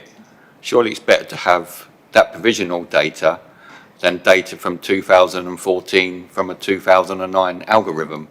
Yeah. Surely we should be delaying our local plan and this particular housing number till we get that provisional data. We're just going to continually keep responding to all of the changes all of the time. I think that's the message we've been trying to give you tonight. The number might go down. Why would we right now set a number which actually, we don't yet know what the outcomes are going to be from that data? We're going to keep capturing that data. We're going to keep working on all of the information, looking at other methods, and actually take ourselves, forward past the Regulation 18 towards 19 and firming that up as it goes. So we're not going to not look at it. So, yeah, it's... Sorry, if that's the case, why is this paper in front of us now and we're going out to consultation on Regulation 18? Because there was a council motion and you've been asking the portfolio holder to prepare a report in relation to exceptional circumstances and looking at the housing standard method. And that's the reason why the portfolio holder has been working with us for this report. Thank you, Councillor Watts. Okay, Councillor Carr, please. Thank you, Chair. We are absolutely pushing to lower the numbers, and the purpose of the conversation we're having tonight is to find the exceptional circumstances that will allow us to do that. So we can't talk about the numbers in the abstract. Unfortunately, the system under which we are bound places us in a situation where we must find exceptional circumstances. We cannot look at the number from the number. We have to look at the exceptional circumstances. I don't like this number, but we also have to operate within the system of guidance and law we've got. And if we don't like that system, the conversation we have to have is with Westminster on a political level. So I think it's really important that we remember why we gathered here tonight, which is to talk about the exceptional circumstances. And on that point, I had a practical suggestion. We're not the fount of all wisdom here. I wondered whether one thing the Cabinet could consider is a consultation with parishes in particular, to ask our parishes whether they had exceptional circumstances suggestions themselves. So we've come up with a list thus far, which I think is a good list, and I sought to strengthen it. But I do think one thing we could do is ask our parishes what do they think our exceptional circumstances are, and I think that might broaden our case. And the final thing I wanted to suggest to Cabinet, and it's a political rather than an officer conversation, and that is to engage directly with ministers on the system that they're imposing on us. Officers can do as much as they can within the system, but there are obviously lots of boroughs across this country who are uncomfortable with the planning system that we have right now, the algorithm we're presented with. The question I think we should be asking Cabinet is to approach ministers and to really work with other local authority leaders to lobby for a change in this system. Because, you know, we will do as much as we can within the system we have in the present time, but it's a political decision as to whether that can change. So that would be my suggestion.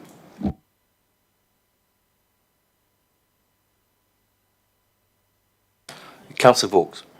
Thank you, Chair. Councillor Carr, I just would like to reassure you that I know that our leader is doing exactly that, but I will go back and reiterate particularly your suggestion about working together with others. I'm pretty sure he's doing that, but I do know he's talking to ministers regularly. Thank you.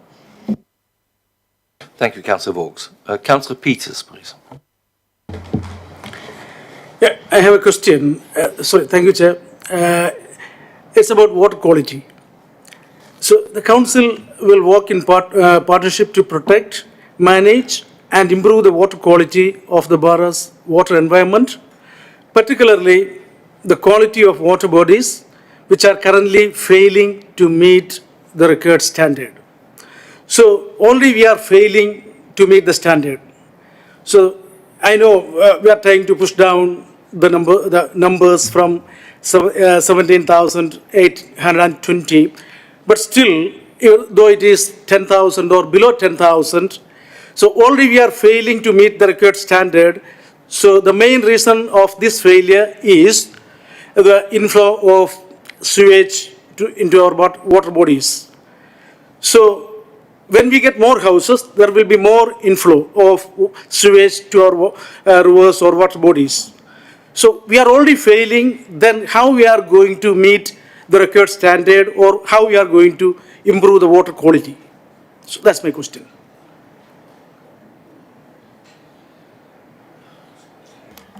Yes.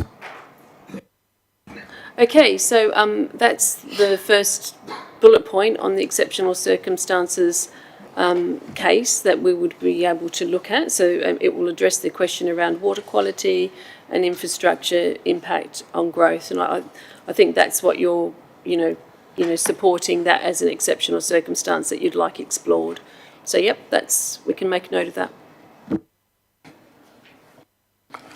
Thank you very much. Councillor Mahaffey, please.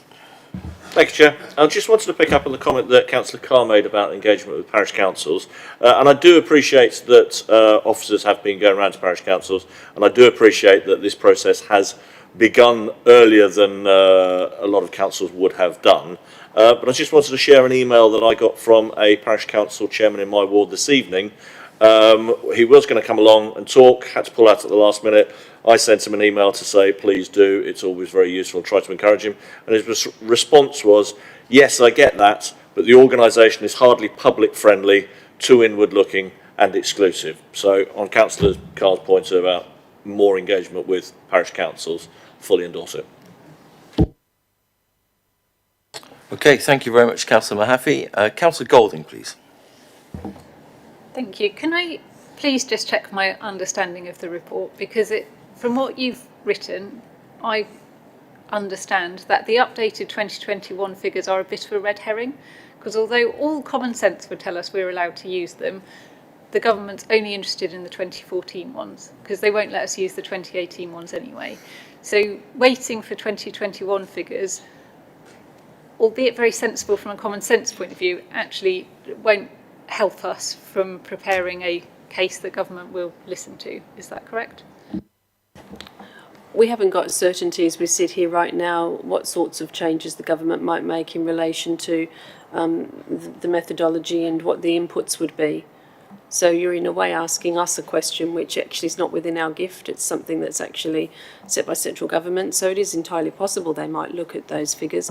I wouldn't want to presume or guess what that might mean, but what we'll be doing is looking at what it means for our borough in terms of any case that we would be making.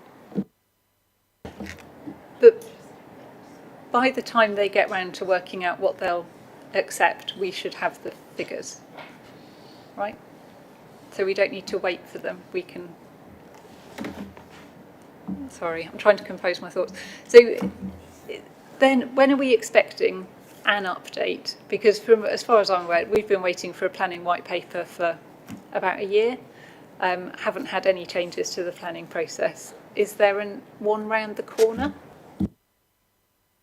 The government published its white paper in relation to levelling up recently, and that's, I suppose, setting the direction in relation to planning and regeneration going forward across the country. And we can, I suppose, expect, further bills or associated things that come through from the levelling up white paper. Thank you. May I ask another question? Have any local authorities successfully had a local plan with different housing models?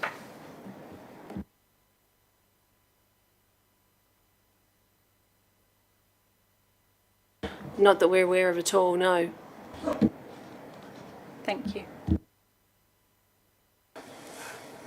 Okay, I was just reading through the impacts, okay, on 4.4, which is page 17 of the paper.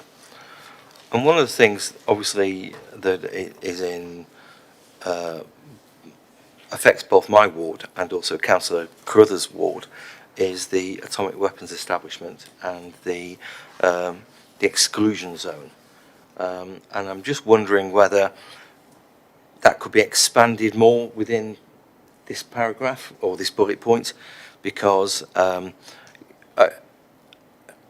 know that we're beholden by West Berkshire to use their evacuation plan, and our ability to build around Tadley, which is in desperate need of social housing, is significantly affected there.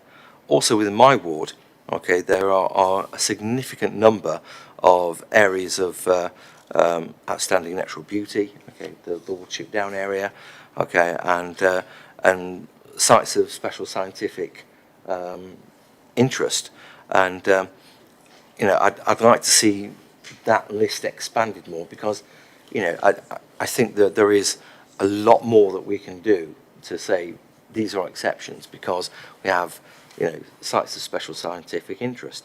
For example, I think it's Hurstbourne Tarrant, okay, has a historical vista, if you like, a view, which is supposed to be protected, and that means that within that viewpoint there can't be any power pylons actually put in there. That's got to be protected, because it means that we can't have any high-rise, God forbid, have any high-rise buildings or buildings that would significantly impact the actual look of the environment. So Can I just ask you, we're struggling to hear you. I know the public can't hear you, and we're being told that members of the parishes don't come along because of our arrogance. If the public are saying they can't hear you, could you pull your microphone forward completely, right under your face, and try to, that's better, because it's so... Is that better? Yes. Is that better? It's really, otherwise we're contemptuous of the public, aren't we, if we don't do that? I understand where you're coming from, Councillor James. I find it very difficult to actually have a microphone just down here. Okay, so there we go. Okay, so as I was saying, in my ward, okay, there are sites of special scientific interest. Okay, the Watership Down. Okay, there is around Kingsclear, and that with the AWE establishment in Tadley, we have a large area around the AWE where there is an evacuation plan which is under the auspices of West Berkshire. So we are effectively held to ransom with the lack of building that can be done there. So I just would like a lot more of these bullet points. I understand their top line, but I think for exceptional circumstances these need to be expanded. Okay, before the paper goes to cabinet. I mean, you're exactly right that these points do need to be expanded, and they will be expanded. That's kind of what the work will be doing now, looking at what these exceptional circumstances are in more detail. I mean, part of the conversation tonight, if there are other issues that are not within that list of bullets, that would be interesting to hear. But we will definitely be expanding on these, and habitat sites SSSIs is an interesting point. Thank you, because I also think that some of our historical areas such as Basing, okay, that I don't see any of that in here, you know, and obviously the Basingstoke Canal and the potential the bats that are down there. So I'm really struggling, you know, to look at exceptional circumstances, because I don't think the list is really that complete.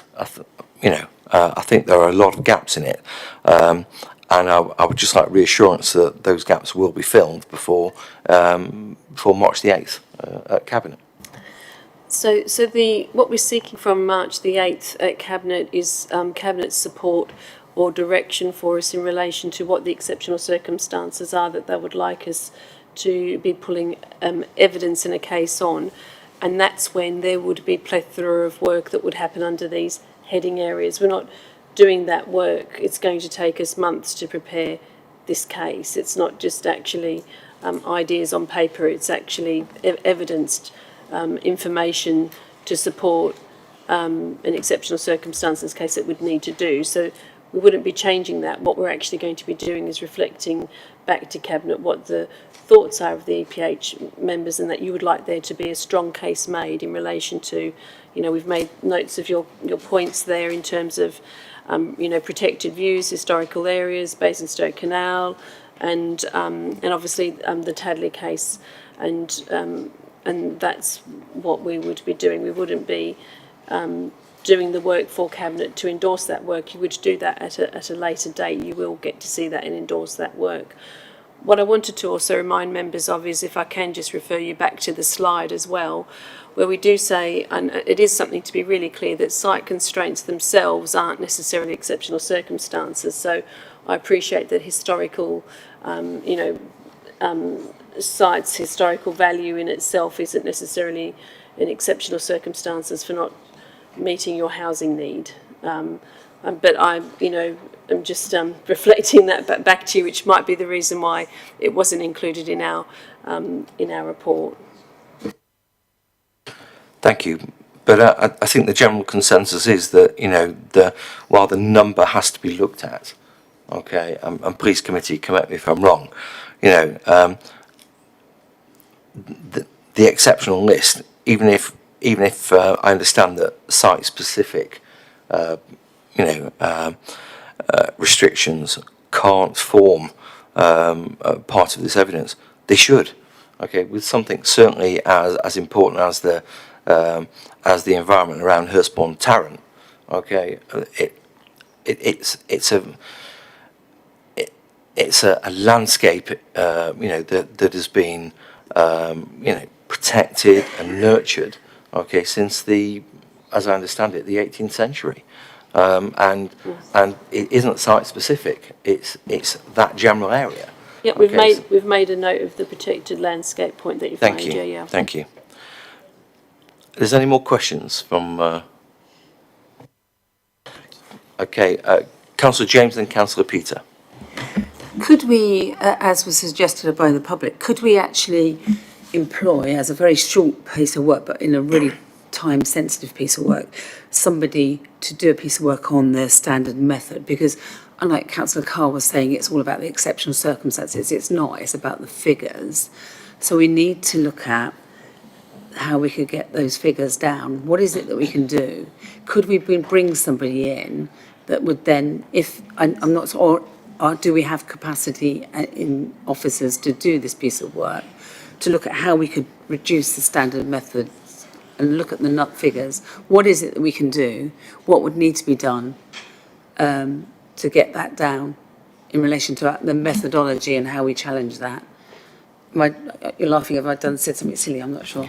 No, we're laughing because the public gallery all of a sudden made a whole procurement exercise in the public gallery, and they decided who would actually potentially be appointed to assist us with it. Definitely not laughing at your comments, Councillor James. And so that's what I also want to say, but I also want to pick up on what Councillor Carr said about parishes being consulted. Again, I think it's really quite arrogant of us just to assume that it's the parishes that would be taking part in this. And Councillor Carr, we are a Basingstoke-Dean, if I could just remind you of that. And so we don't have parishes in urban areas, and there are lots of people with lots of skills out there. And the other question I have, and I'll just go back on this last one, is in relation to 4.2, you talk about discussions with neighbouring authorities about the duty to cooperate arrangements. Have we had any discussions with them? To be clear, any of our unmet need would need to be met somewhere. And so that's actually what the purpose of the duty to cooperate is. And the reason why we're being really clear that we haven't prepared an evidence base in a case or come up with a number here tonight is because also as part of that, any evidence and any case would actually need to be looking at where our unmet need would be met. And we wouldn't have done that. You've already presumed that there is a lower number and that we'd know what that number would be and that we would be talking with adjoining authorities about that number, and that would be me working way beyond what my remit is at this stage. Thank you very much. In relation to the numbers and the piece of work? That's what Cabinet will be actually deciding next week, and then from that I will receive instruction in relation to how we're going to progress.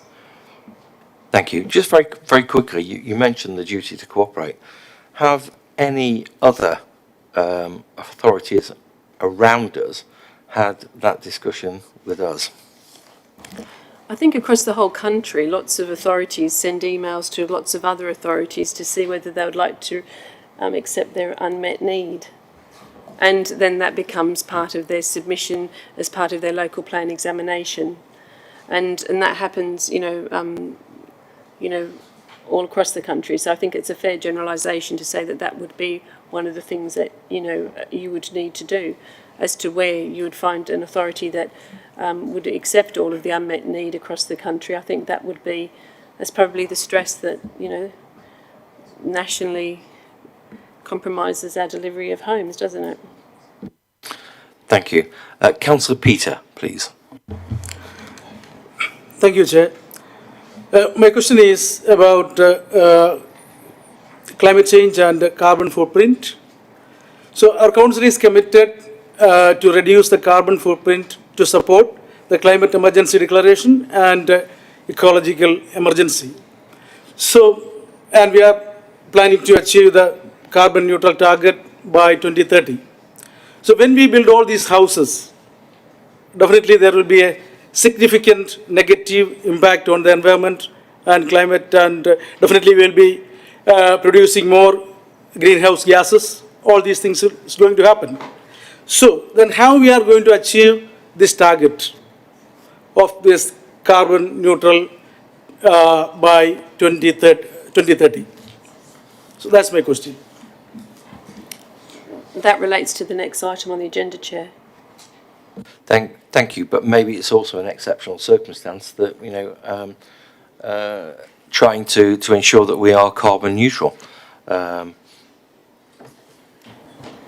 So Councillor James made mention of climate change earlier, so we've actually got that in our notes and we'll be able to reflect that back to Cabinet.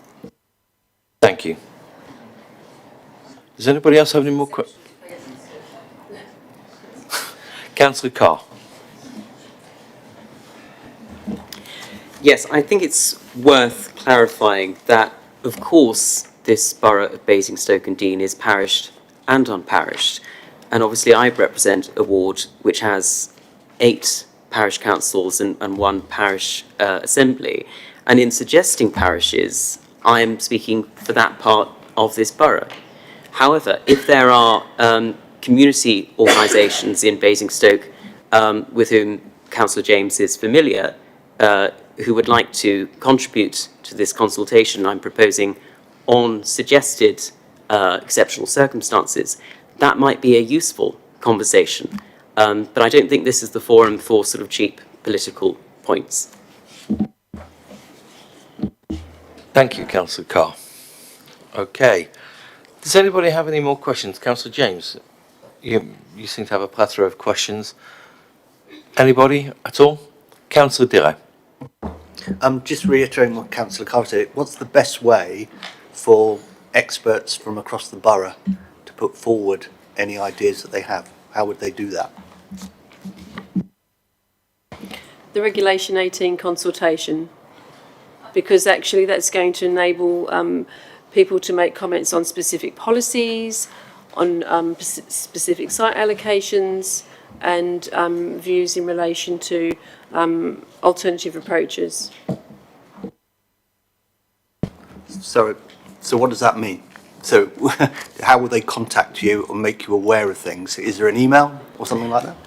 The Regulation 18 consultation, when we undertake it, which will be later in the summer, we'll have a consultation platform.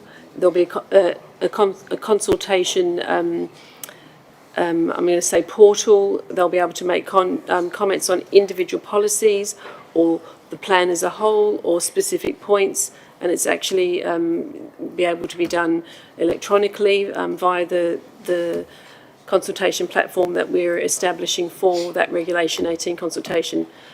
We are advising everyone to, wait until we've actually produced all of the work and have put out all of the evidence and have that draft plan out for consultation before people start, necessarily contacting us with their views, because it would be better that their views were all logged and part of that consultation. Thank you. Do you have a supplementary there? No? Okay. Anybody got any more questions? No? Okay. Just a question to officers. Did you get what you wanted here? Councillor Vox, we've heard lots of things tonight that I think we'll be able to reflect back through you to the Cabinet. Are you content? Yes, thank you very much. It's been some very good discussion. Thank you. Great. Okay. Then what I'd like to do is to move on, okay, to the local plan update, number 6. Before we actually do that, what I'm suggesting is that we have a 5-minute comfort break. Okay, that's a 5-minute comfort break. And then, so we'll come back here, okay, for 8:25, please.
So who are we missing?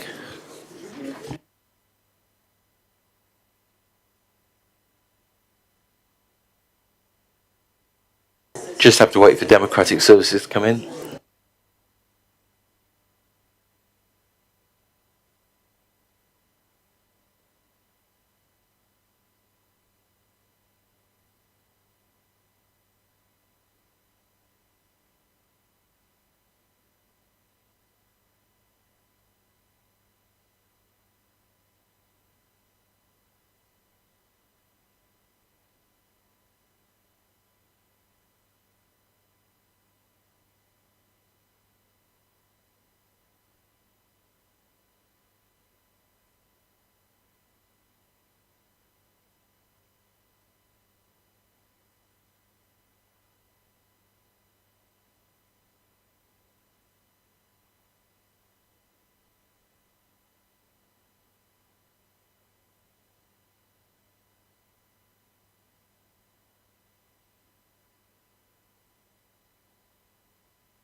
Okay, I think we've got everybody now.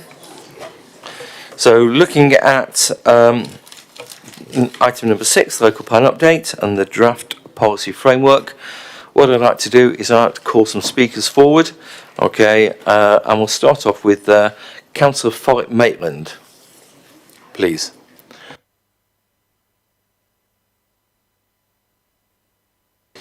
Okay, all right, I had it down for twice. Okay, Councillor Cubitt, please.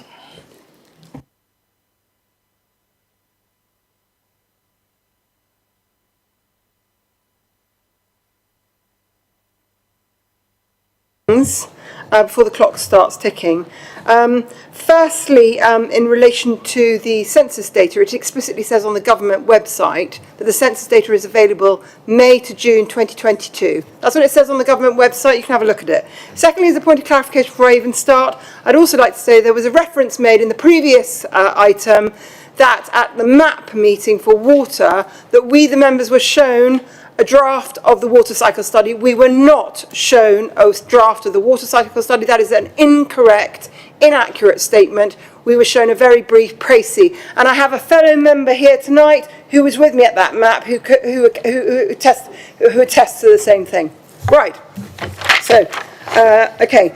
This dishonest process started with the anti-democratic Horizon 2050, which sought views of only 1,000 people, and they were cherry-picked by the consultants. They didn't even need to be residents. And then on the 14th of May 2019, 2 days before full council, an extraordinary cabinet meeting was called by the outgoing leader, Councillor Clive Sanders.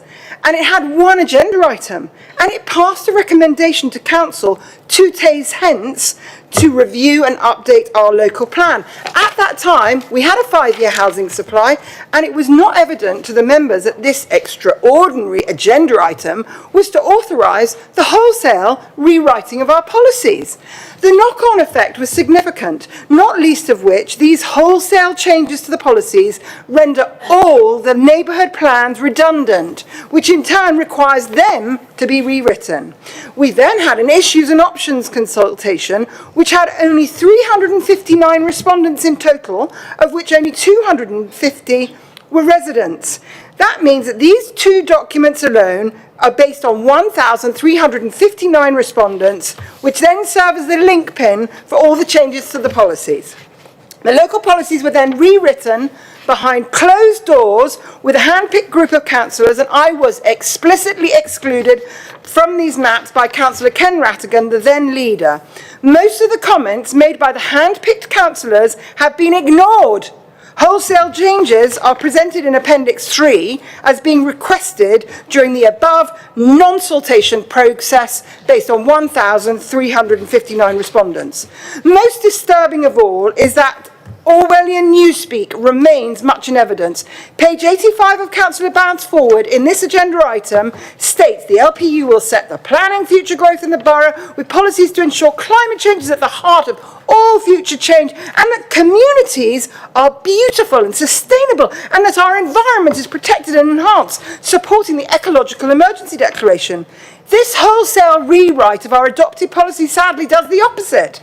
Whilst we needed new policies to address climate change, this council has gone much further and has watered down most of our policies adopted in 2016 to protect our borough. If Councillor Bound really meant what he said in the foreword and council plan corporate objectives, he would have accepted our proposed words for the new policy, page 286, number NP6, the River Loddon. Had he meant what he said, the water quality policy, page 304, EM6, water quality, would have been amended to reflect the current requirement to reach good status by 2027, as per UK law. Instead, it has been further watered down and rendered toothless. The map on page 658, Plan 1, minimum density, 150 dwellings, is huge. This policy wasn't ever on any political leaflet from the Conservatives. Dumping masses more high-rise flats in the town centre is not going to make our communities more beautiful and more sustainable. In truth, members, you are being used and abused. We are all being taken for fools. Your views are not going to be taken on board. This juggernaut, and it's so clear from the responses to the statements that we, the public, made in the previous item, are being completely ignored. The juggernaut is heading to its destination of Basingstoke being the capital of the South. And it doesn't matter if the leaders change. Sadly, in truth, it's a matter of rearranging the decks on the chairs. Claiming to plead exceptional circumstances will not wash. We've heard nobody else has achieved it. It will only serve as sop to you that the powers above said, oh, we tried really hard. We're ever so sorry, but we failed. Worst of all, our 185,000 residents are being treated like fools too. Actions like this further erode the public's confidence in local democracy, and this breaks my heart. Because whilst democracy is not perfect, it certainly beats the alternatives on offer. In relation to the policies, page 288, EM4 has been totally watered down. EM10, which is a key document that has been used in DC for umpteen years, removed completely, without any request. There's no reference to it in any of these documents, so if it goes to the inspector, it's not going to be referred to. Page 228, the regeneration policy, SS2, has been rewritten and watered down, I presume because it has completely failed to fulfil its commitments to regenerate Buckskin and Southam, and now says it's just going to consider regeneration where it's demonstrated that there's demonstrable benefit. Page 231, SS6 has been fiddled with and will result in dreadful infill in villages, which will totally change the character of all our villages. And SS8, page 225, renders the Muse partnership and strategy of the past 12 years as redundant. What a useless partnership that's been. CN6, 262, is a shocker. Please stop. Further waters down the ability of the council to get infrastructure delivered. The list goes on. We don't want Basingstoke Town to have loads more high-rise blocks. We want infrastructure delivered. Please finish, Councillor Cubitt. Please finish. Thank you very much.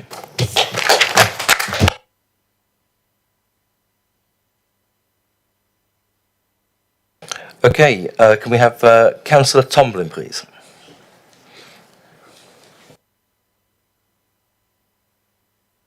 Councillor Tomlin, you've got 4 minutes as soon as you press the button. Thank you, Chair. Members, your agenda pack tonight is 788 pages long. Have you all been able to digest the policy documents in the last 5 days?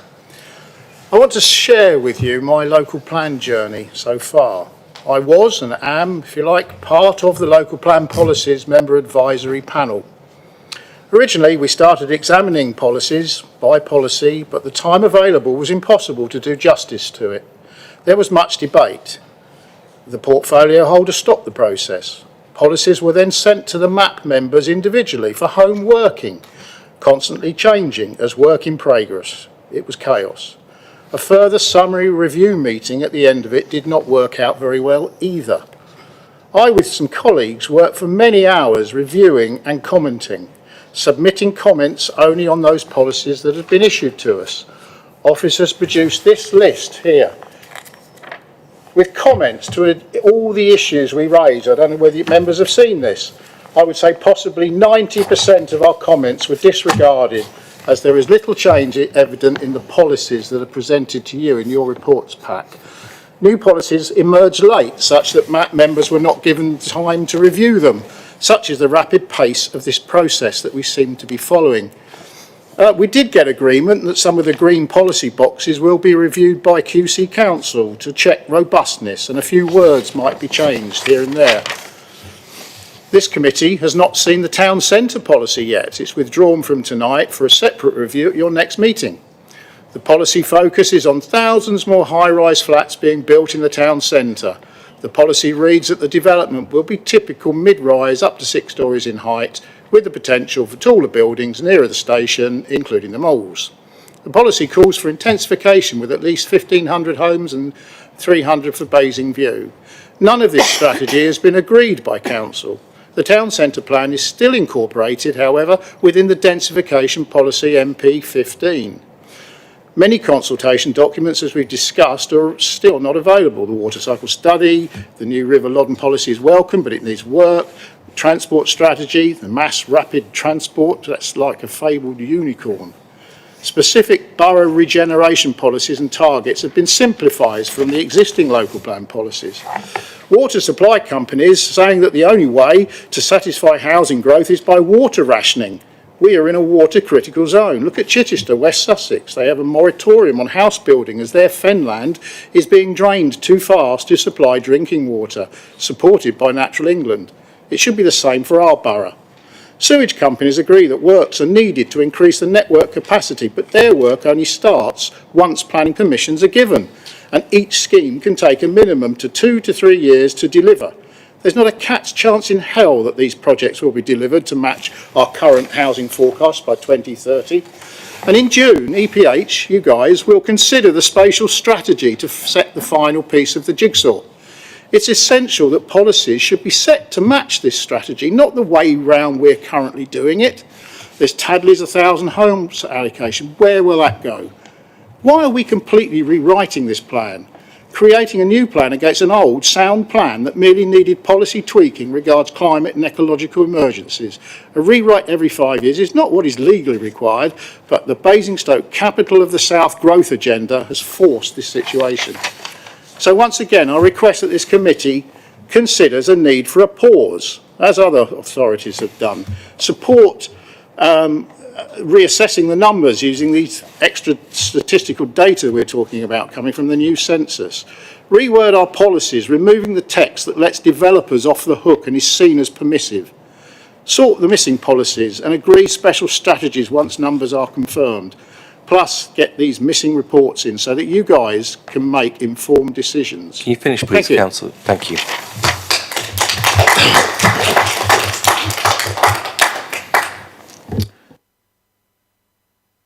Councillor Harvey, please.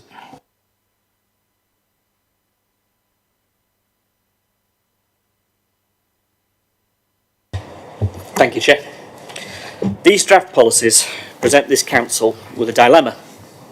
Who are they being written for?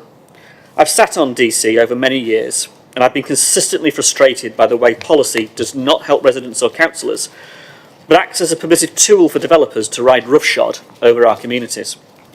These policies are meant to be our shield. They're a means of ensuring that development is what we want it to be, that champion things like climate change and other specific content to make development what we would want it to be in our communities.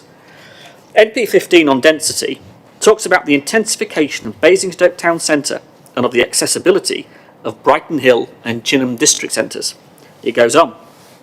Basingstoke Town Centre has the greatest potential to accommodate high densities, a minimum density of 150 dwellings per hectare in the area between the railway station and Festival Place will facilitate the transformation of selected parts of the town centre. This then overlaps with the town centre policy that is not before you this evening.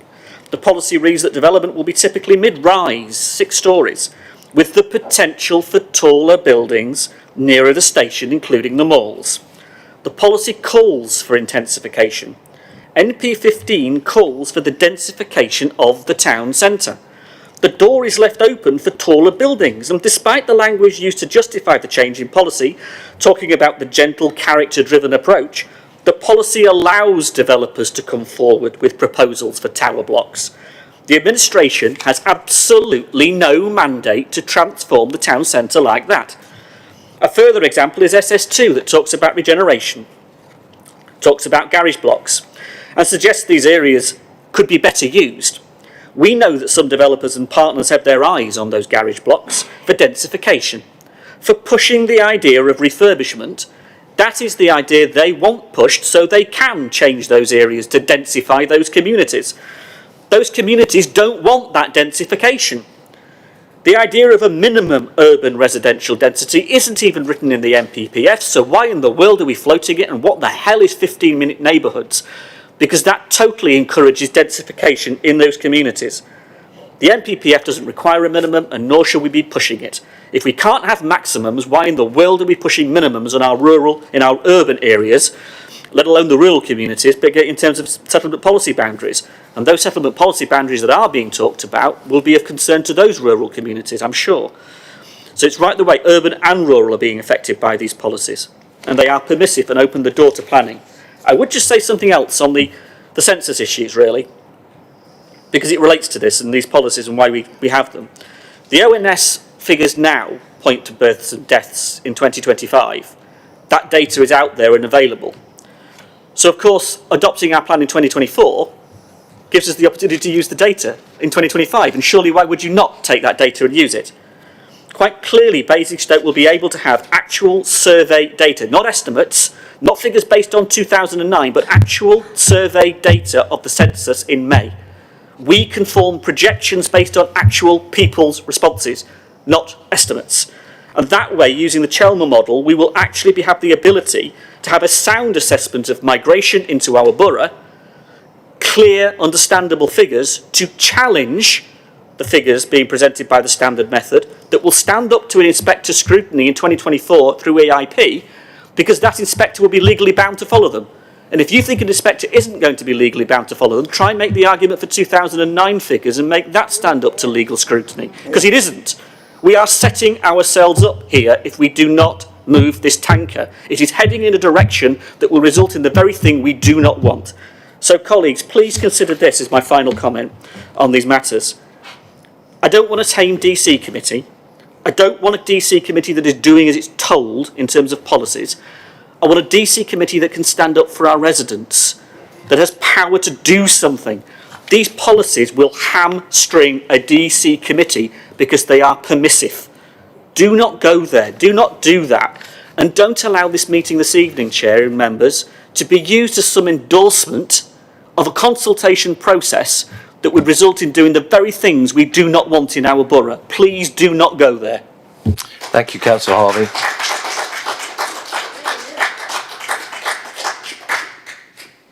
Okay, I'd like to bring forward Dave George, please.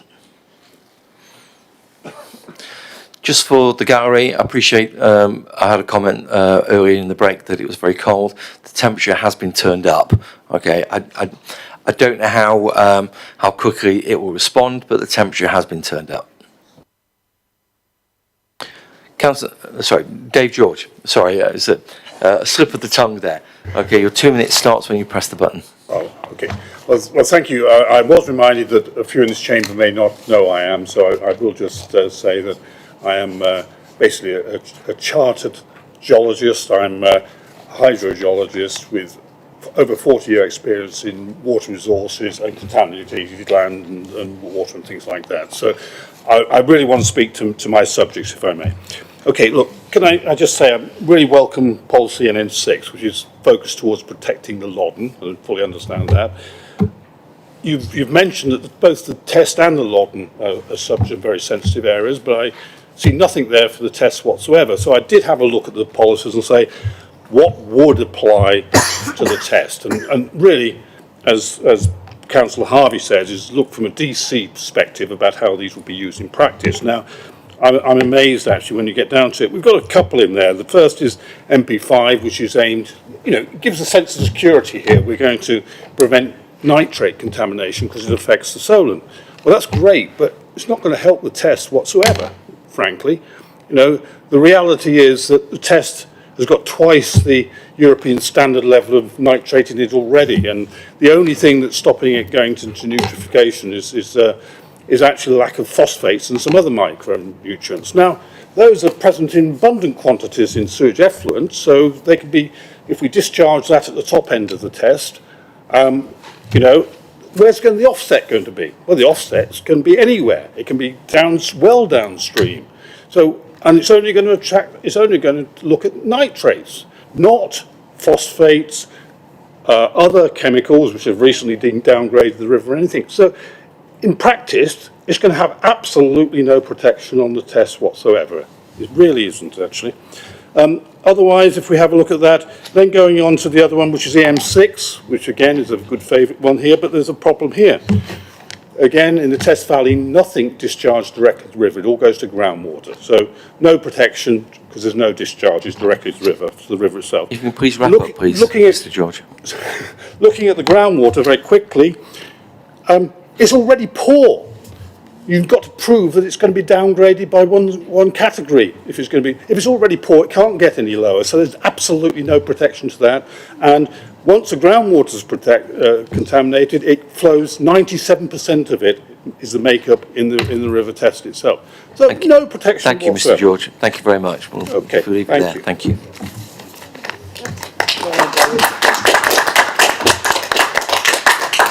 Okay, I'd like to call forward Jackie Brown, please.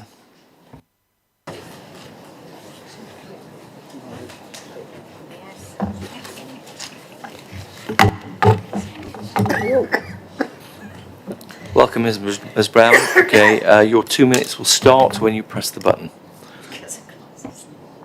Which button? That one? You're on. Yeah, press the silver button.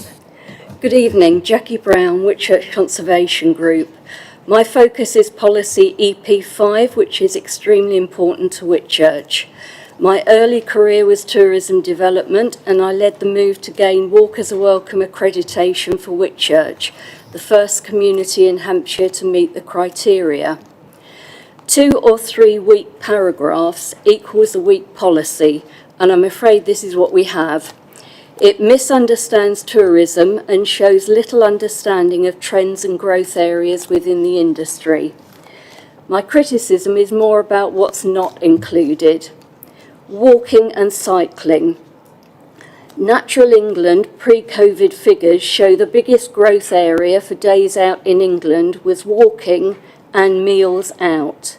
So a walk in the countryside with a pub lunch is a guaranteed win-win. How is it that EP5 makes no mention whatsoever of walking and cycling? EP5 should align with the tourism aims and objectives of the North Wessex Downs AOMB management plan, and yet the policy fails to mention the AOMB, a landscape considered so special it is safeguarded for the nation. It ignores the proximity to London and the lucrative weekender market, and it fails to list the potential of rural tourism hubs like Whitchurch and the significant part they play in the sustainability of village pubs and shops. Tourism is a low-impact industry that respects and preserves character and heritage and does little harm to the countryside environment. Tourism is a key driver of growth and opportunity in rural market towns. We need a robust tourism policy with genuine ambition and opportunity at its core, an economic vision for the countryside that looks beyond new business parks and factory estates and safeguards our rural tourism economy from inappropriate, large-scale urbanising development. Whitchurch would be happy to work with you to improve policy EP5. Thank you very much, Ms. Brown. Thank you very much. Councillor Waldroff, please.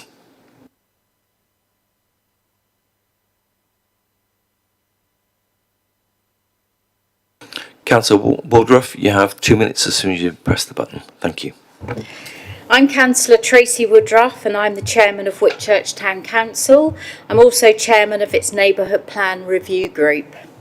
First of all, we strongly welcome the deletion of a long-standing and damaging proposal for a 350-space car park in the North Wessex Down area of outstanding natural beauty to the north of Whitchurch Railway Station, known as Policy SS11.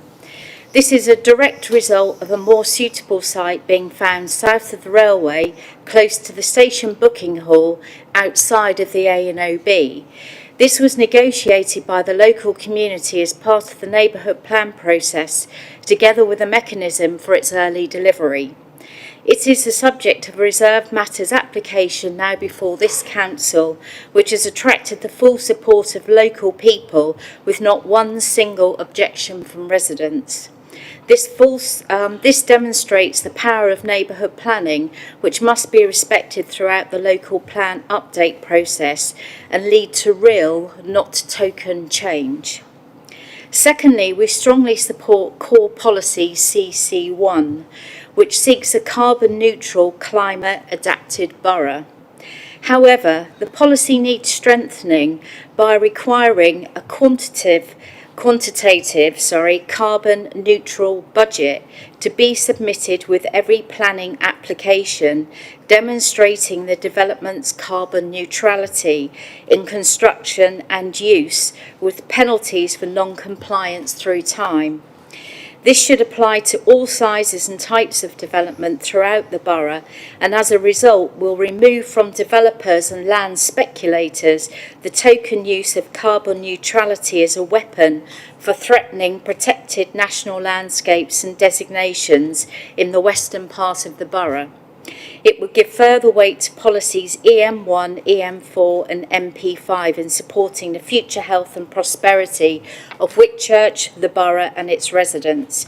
Finally, I would, much is missing from many of the policies. In particular, I would strongly propose a separate policy to recognise the importance of the River Test and its aquifer. Thank you. Thank you very much. Okay, I'd like to call forward Julian Jones, please.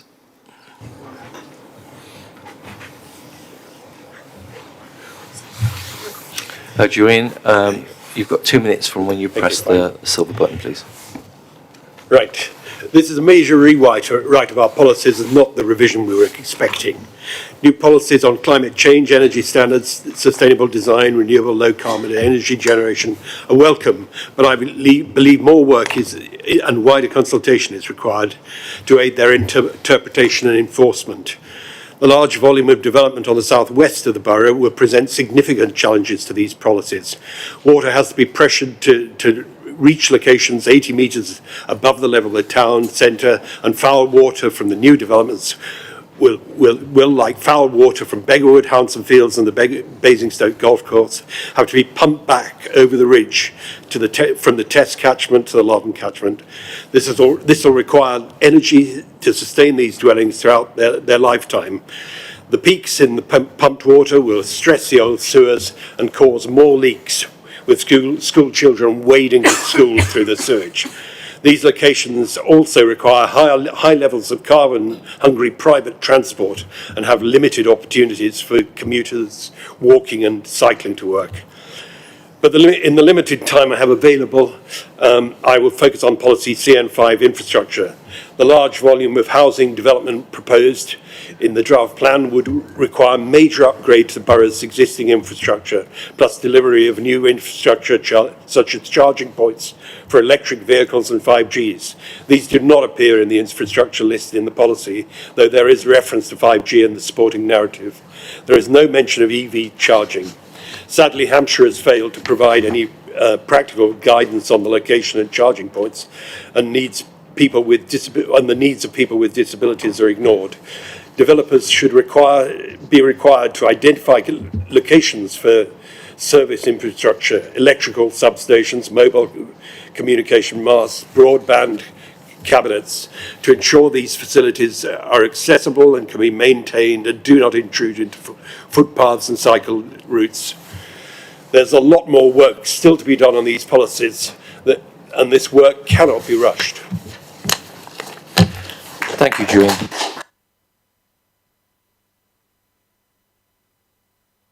Okay, I'd like to call forward Kate Tuck, please.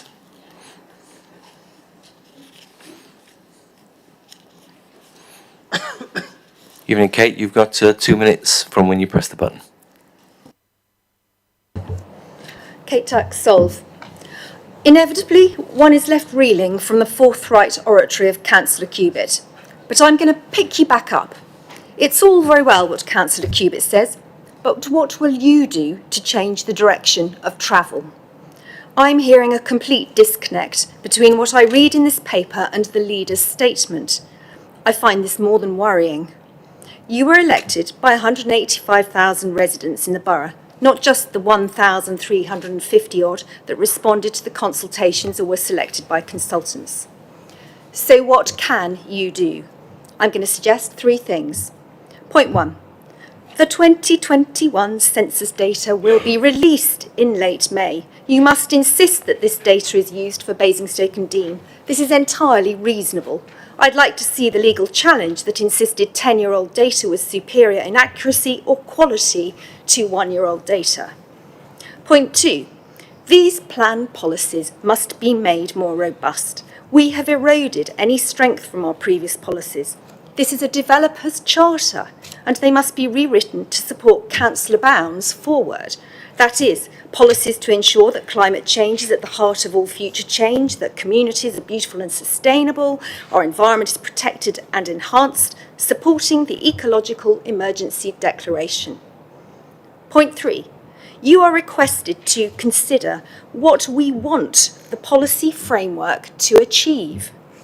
Your residents have said overwhelmingly they want to limit growth significantly. Other authorities test their plan policies by having a QC review them. Let's face it, this is only what a keen developer will do. Let's level up the playing field so that we know that our policies will function properly. You are the elected members shaping this borough. We residents would like 2021 census data, robust plan policies and a QC review of those policies. Thank you. Thank you, Kate. Okay, I'd like to call forward Martin Heath, please.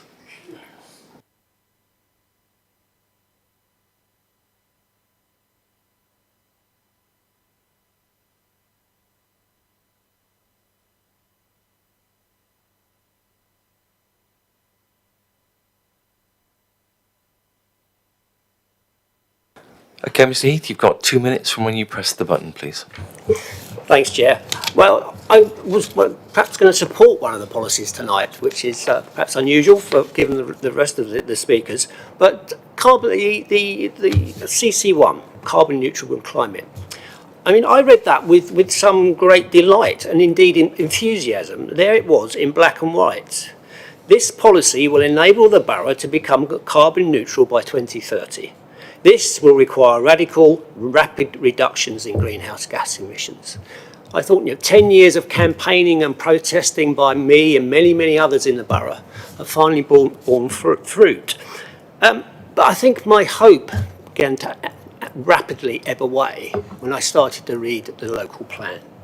We seem to have got ourselves in the position where we have a reasonably good and solid policy CC1, but we have a local plan that just won't deliver it. It's almost like we have one half of the council, led by the officers and the one portfolio holder, that is deeply committed to tackling the climate and ecological emergencies. Yet on another part of the council, perhaps the local planners, who seem intent on undermining that policy. In short, Chair, what we have is an excellent climate emergency policy, but a draft plan that is designed to ensure that we will not deliver it. I don't have time in 2 minutes to go through each policy line by line, but we've got to begin to understand that we cannot build 17,000 houses, we cannot increase our population to 250,000, we cannot continue to pump sewage into our waterways and air pollution into our atmosphere and increase the consumption of our residents without reducing, and that will not lead to reducing our emissions to zero. It will increase our emissions. So we have now in the position where we have a mutually exclusive set of policies. A policy that says we're going to be carbon neutral by 2030 and a local plan that says we're going to increase our carbon emissions. We can't have it both ways. Thank you. Thank you, Mr. Heath. And then the final speaker I've got is Councillor Andy Smith. That's sad.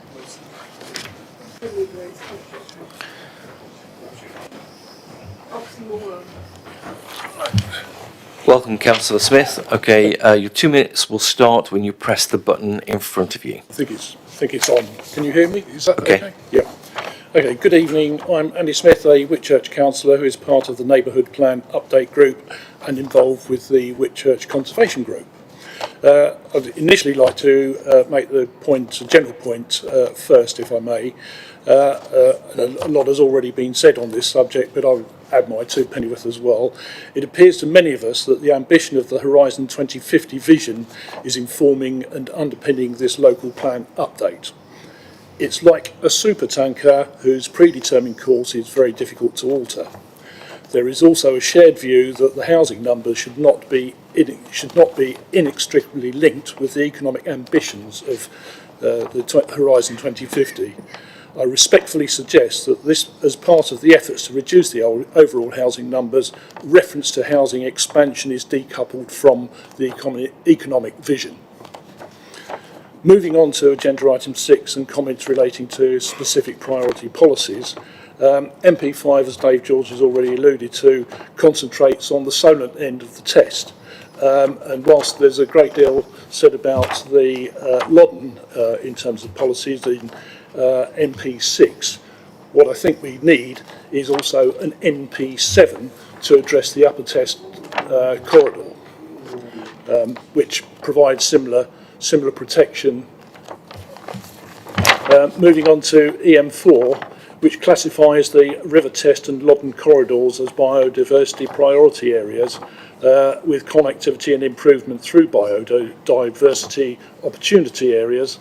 This seems to be a positive step and creates an opportunity to incorporate winterbournes and tributaries of those rivers, along with the associated settings. We would like to see these explicitly listed and mentioned as BOAs. MP7. Priority local green spaces promotions that Whitchurch submitted don't appear to have been considered, despite being complementary to the ambitions of EM4, EP5 and potentially NP7 if it were introduced. EM1 is too open-ended and needs to be flexible enough to respond to statutory changes arising from several central government... Councillor Smith, can you please wrap up, please? Okay. Sorry. Central government response to the Glover report. This should add further landscape protection, particularly with respect to the North Wessex Downs AONB. Thank you. Thank you very much.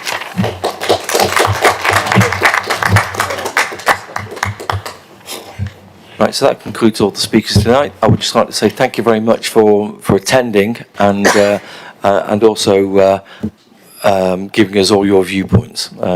We have listened. Thank you.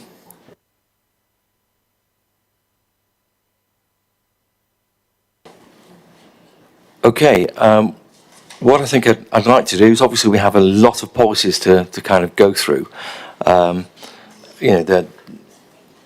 What I'd like to do is, and we don't have an awful lot of time, because normally we would suspend standing orders. I would like to adjourn the meeting, okay, to give us a chance to study further and reflect. And I'd like to adjourn the meeting to the 10th of March, so we can go through these policies. So that's the 10th of March. Obviously, anybody in the public gallery is more than welcome to come then, okay, and we will go. So, thank you very much. The time is 5:00. Sorry, Councillor Carr. Chair, I wondered if I could ask, at those meetings that we'll be adjourning to, how will we examine these policies? Will we go one by one? Will we go by theme? How will we approach them? My initial intention is to go through them general themes. Okay, so we group the policies together into the various bands, which will give us lots of flexibility to be able to go through the policies and get questions. Councillor Mahaffey. Yeah, sorry, you can see me hovering on the edge of my seat there. could I make a request, or could I ask you to consider? First of all, I said this to Joe and Ruth earlier. Could I commend officers on the work they do on this? Because I wouldn't want their job for all the money in the world. It's a hell of a job they do. So they should be congratulated, whether they're getting it right or wrong. Secondly, I've heard, we've heard everything that everybody has said this evening, and yet again, I agree with them all. I've made comments on all of these policies already. I'm sure everybody else in this committee has.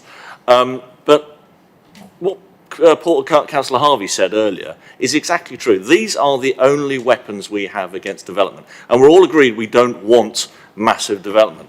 So I really don't feel I can make much more contribution to these, apart from a few little edits, until we've had proper expert input. And I echo the comment earlier about a judicial review or a QC review, because we've looked at these and everyone up there says we want stronger policies. I agree we want stronger policies, but we're playing with a few words, and I'm now at the point of looking at them saying, I don't know if that's stronger or weaker.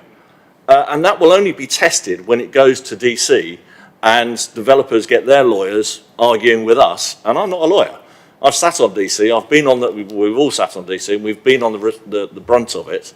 I would really like, before we took this much further, to get input from a QC. Thank you, Councillor Mahaffey. Your point is noted, and what we'll do is we'll adjourn to the 10th of March. The time is 10. Sorry, Councillor James. Just so I understand, because I actually have read all the papers and I've made comment on all of them, so I just need to understand so I'm prepared for that next meeting. When you say they're going to be grouped, how is it going to work? I just need to be really clear what you mean by that and how you're going to go through each policy. Certainly. What I was thinking of doing was actually grouping the policies as per page 100. Okay. So therefore, we have the delivery of strategy and overreaching policies, CN1, SS2, SS6, SS8, and SS10.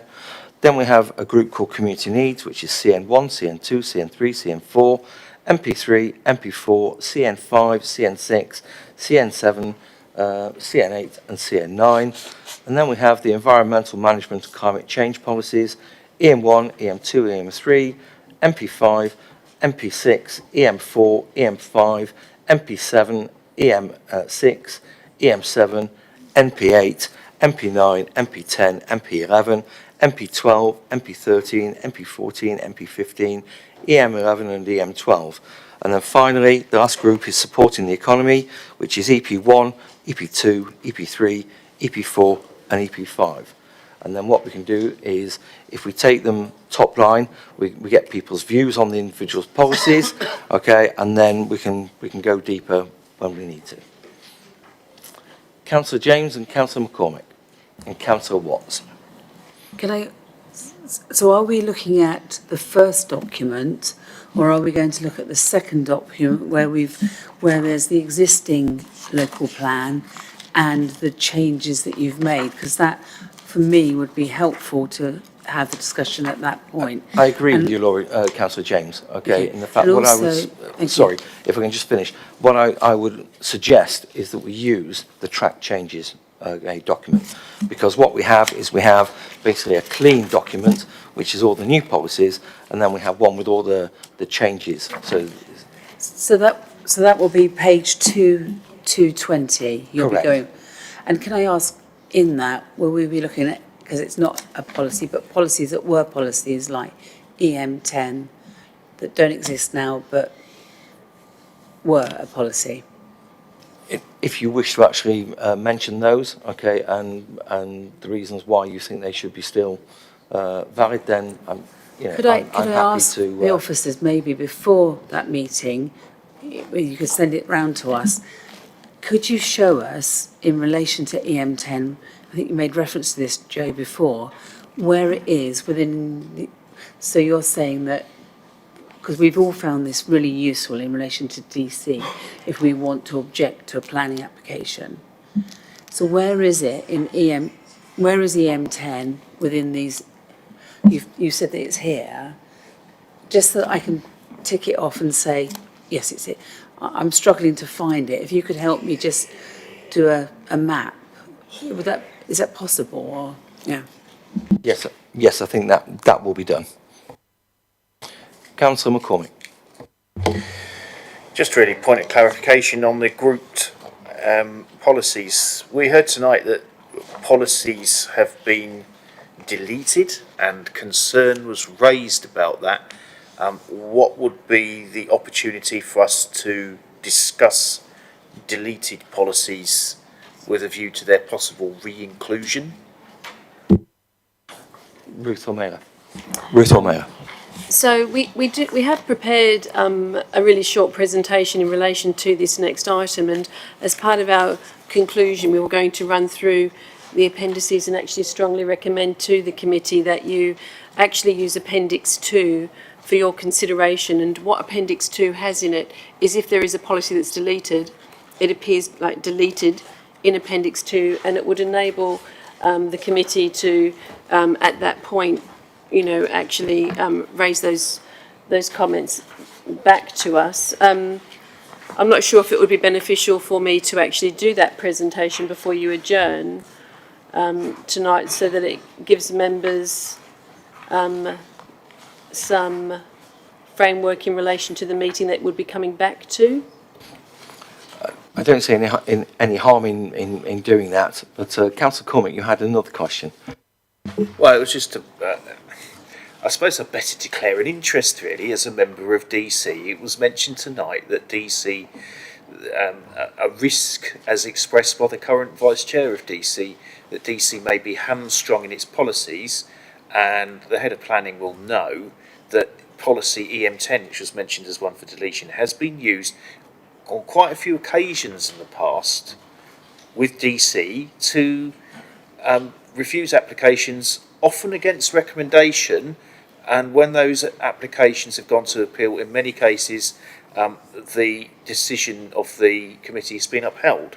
So I think that may be one of the totem examples expressed tonight that we need to be very mindful of as a committee when commenting on these papers, because going forward for the next 15-20 years, if we nobble the ability for DC to act in our residents' interests, we're not doing our residents any favours at all. Thank you, Councillor McCormick. Councillor Watts, you had your hand raised. Yeah, it's just a matter of process. Is this paper going to Cabinet on next week? No, and I also need to be really clear that the policies that you have in this paper are not set in stone. This is an iterative process, and what we wanted to do is actually bring this paper, back to EPH, which is reflective of all of the work that you've all been involved in over the last 6, 8 months, 12 months. And then we would be able to actually be clear to you that there will be changes, that could potentially still be made on these policies, and that these policies would be part of a consultation process, which there might be still further changes in relation to those policies. So these policies don't go to a Cabinet for a Cabinet decision that these are the final set. That wouldn't happen until prior to the submission of the Reg 19 plan. Councillor Laura James. I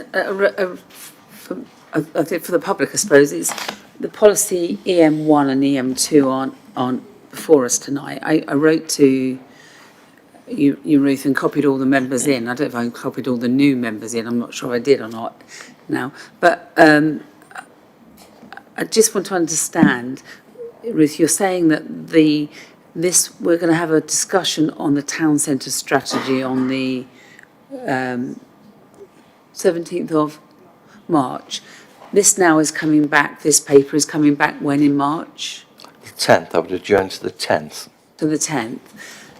What I'm concerned about is, and I just want to understand in relation to the process, if we have a discussion on the town centre strategy, will we be then discussing NP1 and 2? So should we not, Jo is nodding her head, so if we're not, should we then not be discussing it as on the earlier date as a policy framework? No, so you'll be actually seeing CN1 and CN2, the town centre policies for the benefit of the public gallery. in June, I think it is, when we actually bring back all of the work that we'll be working on, between, March and June. What you're seeing on March the 17th is a report that's been prepared by the team that are involved in the Town Centre Master Plan, the commissioning of that master plan and the work that the members have been involved in relation to that. So it's not actually a report on the 17th of March that's about the planning policies. It's a report which is around the principles of the Town Centre Master Plan and that work to date. What I need to understand is why it's disappeared, because what I understand is... It hasn't disappeared. No, you will see it. You will still have a chance to shape it as well. When will we have a chance to shape it? In June. But by that time, you would have gone out... No. So will it still come back to EPH before it goes out to public in June? Yes, indeed. Yeah. It will, in the time frame. EPH are going to see the further work in relation to the draft local plan.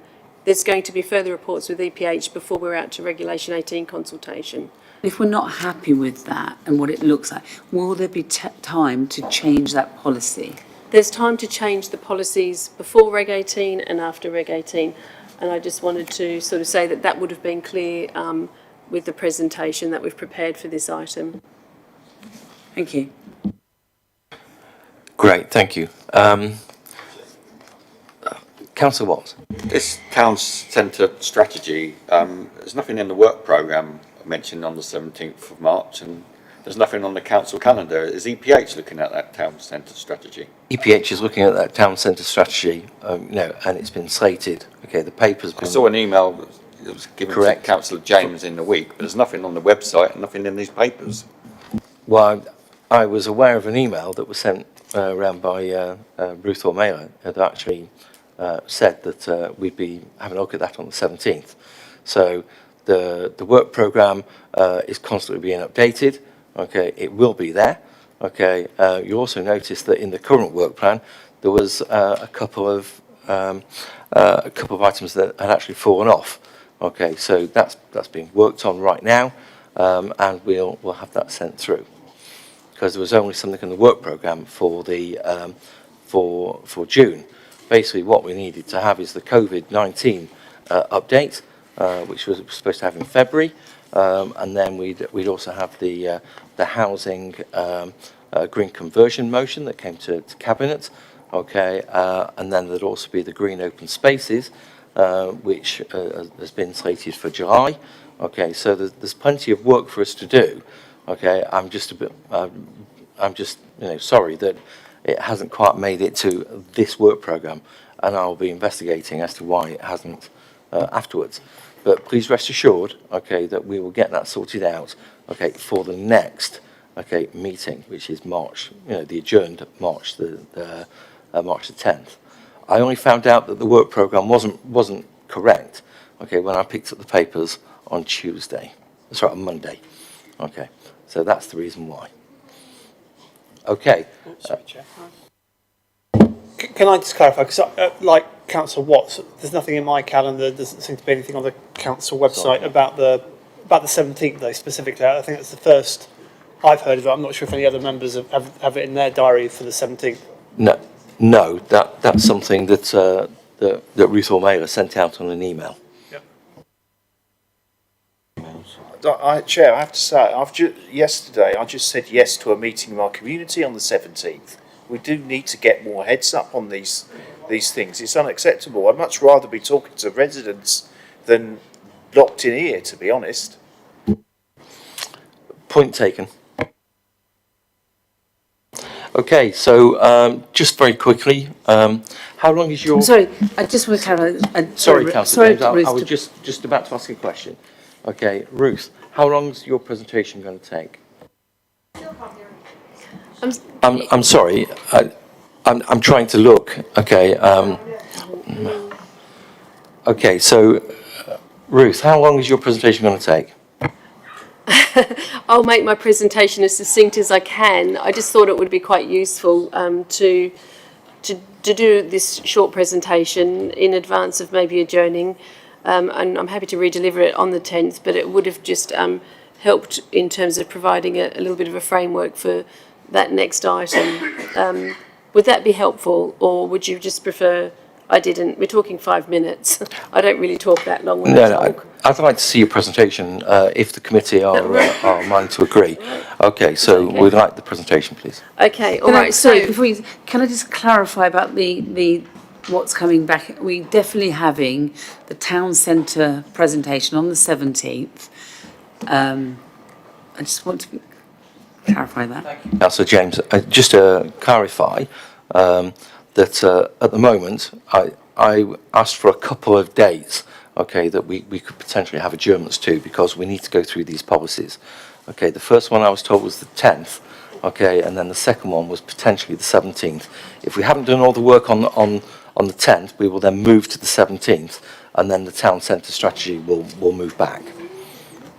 But at the moment, we have a paper slated for the 17th of March, okay, for the town centre.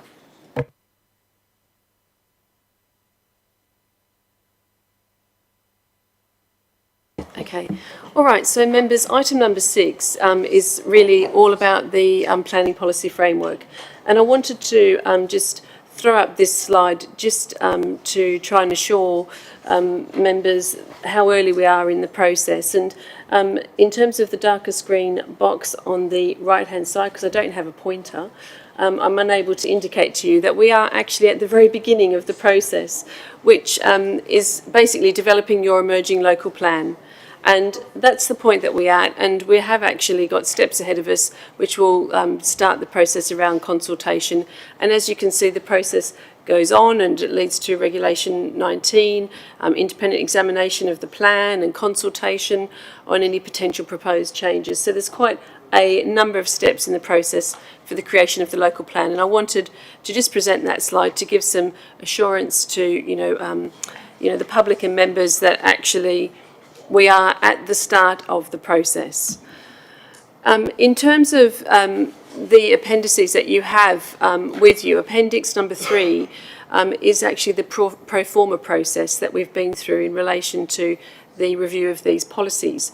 And included in those pro formas were things such as the evaluation of national policy changes that have happened since the existing policies, local context, any evidence base that we've actually received that has also shaped and updated those policies, any consultations that have happened, not just the issues and options, but anything else that might shape and help change or update those policies, member engagement that's been undertaken, and if we have been developing a new approach, the rationale for that approach, and also basically just updating any policies along with their supporting text on those pro formas. Now that's what Appendix 3 is, and Appendix 3 were the appendices which the members that have been involved working with us will have received from the policy officers at the stages of work that they've been involved in. And member engagement in relation to the draft policies has included 7 virtual MAP member meetings that were held from October 2020 through to July 2021. I'm listing on this slide the topics just so it's clear which ones we did have actual virtual MAP meetings on, which covered and included the housing market assessment, self-build, the water issues, design, spatial strategy, economic development and housing policies. And then that led to, as officers, we attended 3 of the climate change maps as well in relation to the climate change policies. And then between the 17th of September and the 12th of November, the EPH MAP members that have been working with us have had 7 batches of information, these pro formas that have come out to members for them to be able to make any of their comments on those pro formas. And that's what we've heard Councillor James talking about changes or comments that she's made in relation to those pro formas, as did Councillor Tomlin in his speech. And those batches of information included environmental policies, the infrastructure gypsy traveller policies, design economy, transport and climate change. And it was an extensive package of work which involved a large amount of time and commitment of members who fed back into that work into us.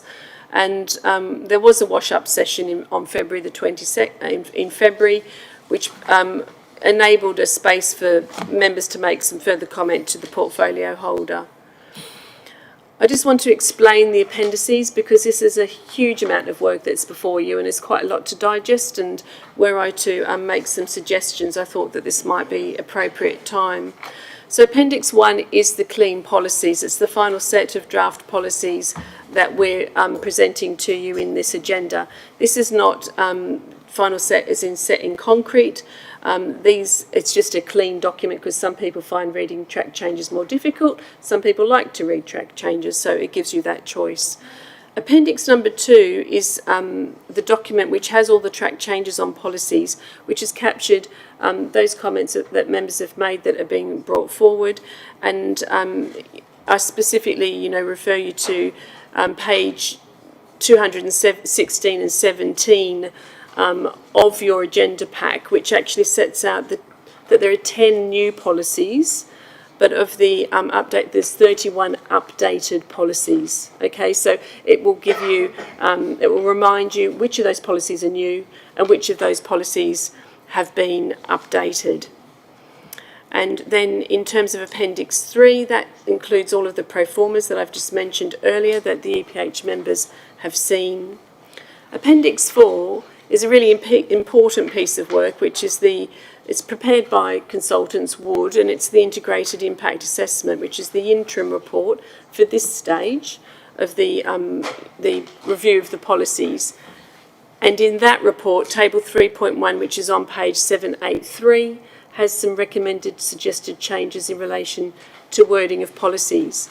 And those recommended changes haven't been brought in as yet in relation to the draft policies that you have before you, because we will be taking on their comments, further member comments, and even through the Regulation 18 consultation, comments from members of the public, which will continually shape and change those policies. So I just wanted to be clear that those comments that are in Table 3.1 in the appendices are yet to be incorporated.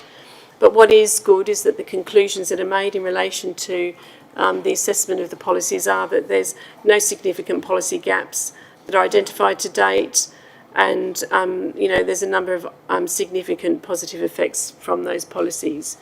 What that's telling us as officers is that our work at this stage is actually sound. This is only an interim report. We will have updates in relation to the sustainability appraisal of these policies as we go forward. But at this point in time, that's what the report was presenting. The purpose of the report is to be able to present this information back to EPH, because you've all been heavily involved and have seen this work, putting that on the public agenda because you've done so much in relation to helping us get to this stage.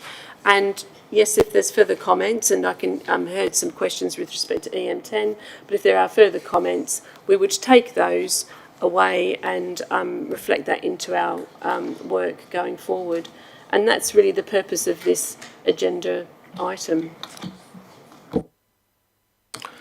Thank you, Ruth. Okay, so we will obviously have a rerun of that presentation on the 10th. The time is now 9:30.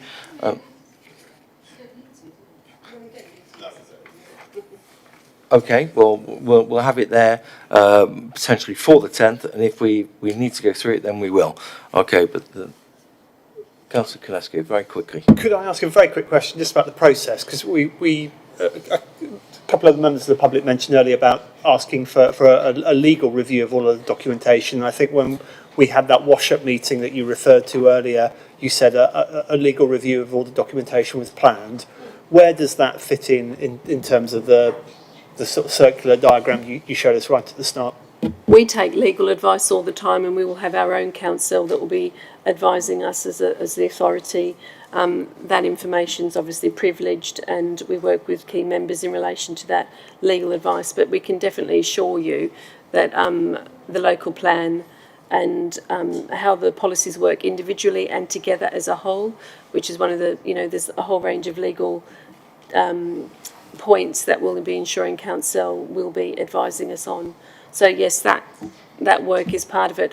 What would be the case is that obviously we were looking forward to EPH, acknowledging the point that we're at right now, and then we're to be able to then use this work to take that out to council, rather than we wouldn't just take some stuff out right now. We're hoping that EPH would actually consider this work, and then we would take that out.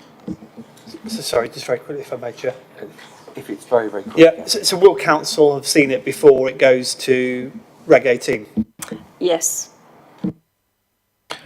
Okay, thank you very much. Okay, the time is just after 10:30. Okay. 9. Sorry, 9:30. Okay. Sorry, it's been a long day. Okay, and I'll adjourn the meeting until the 10th of March. Thank you very much for your attendance.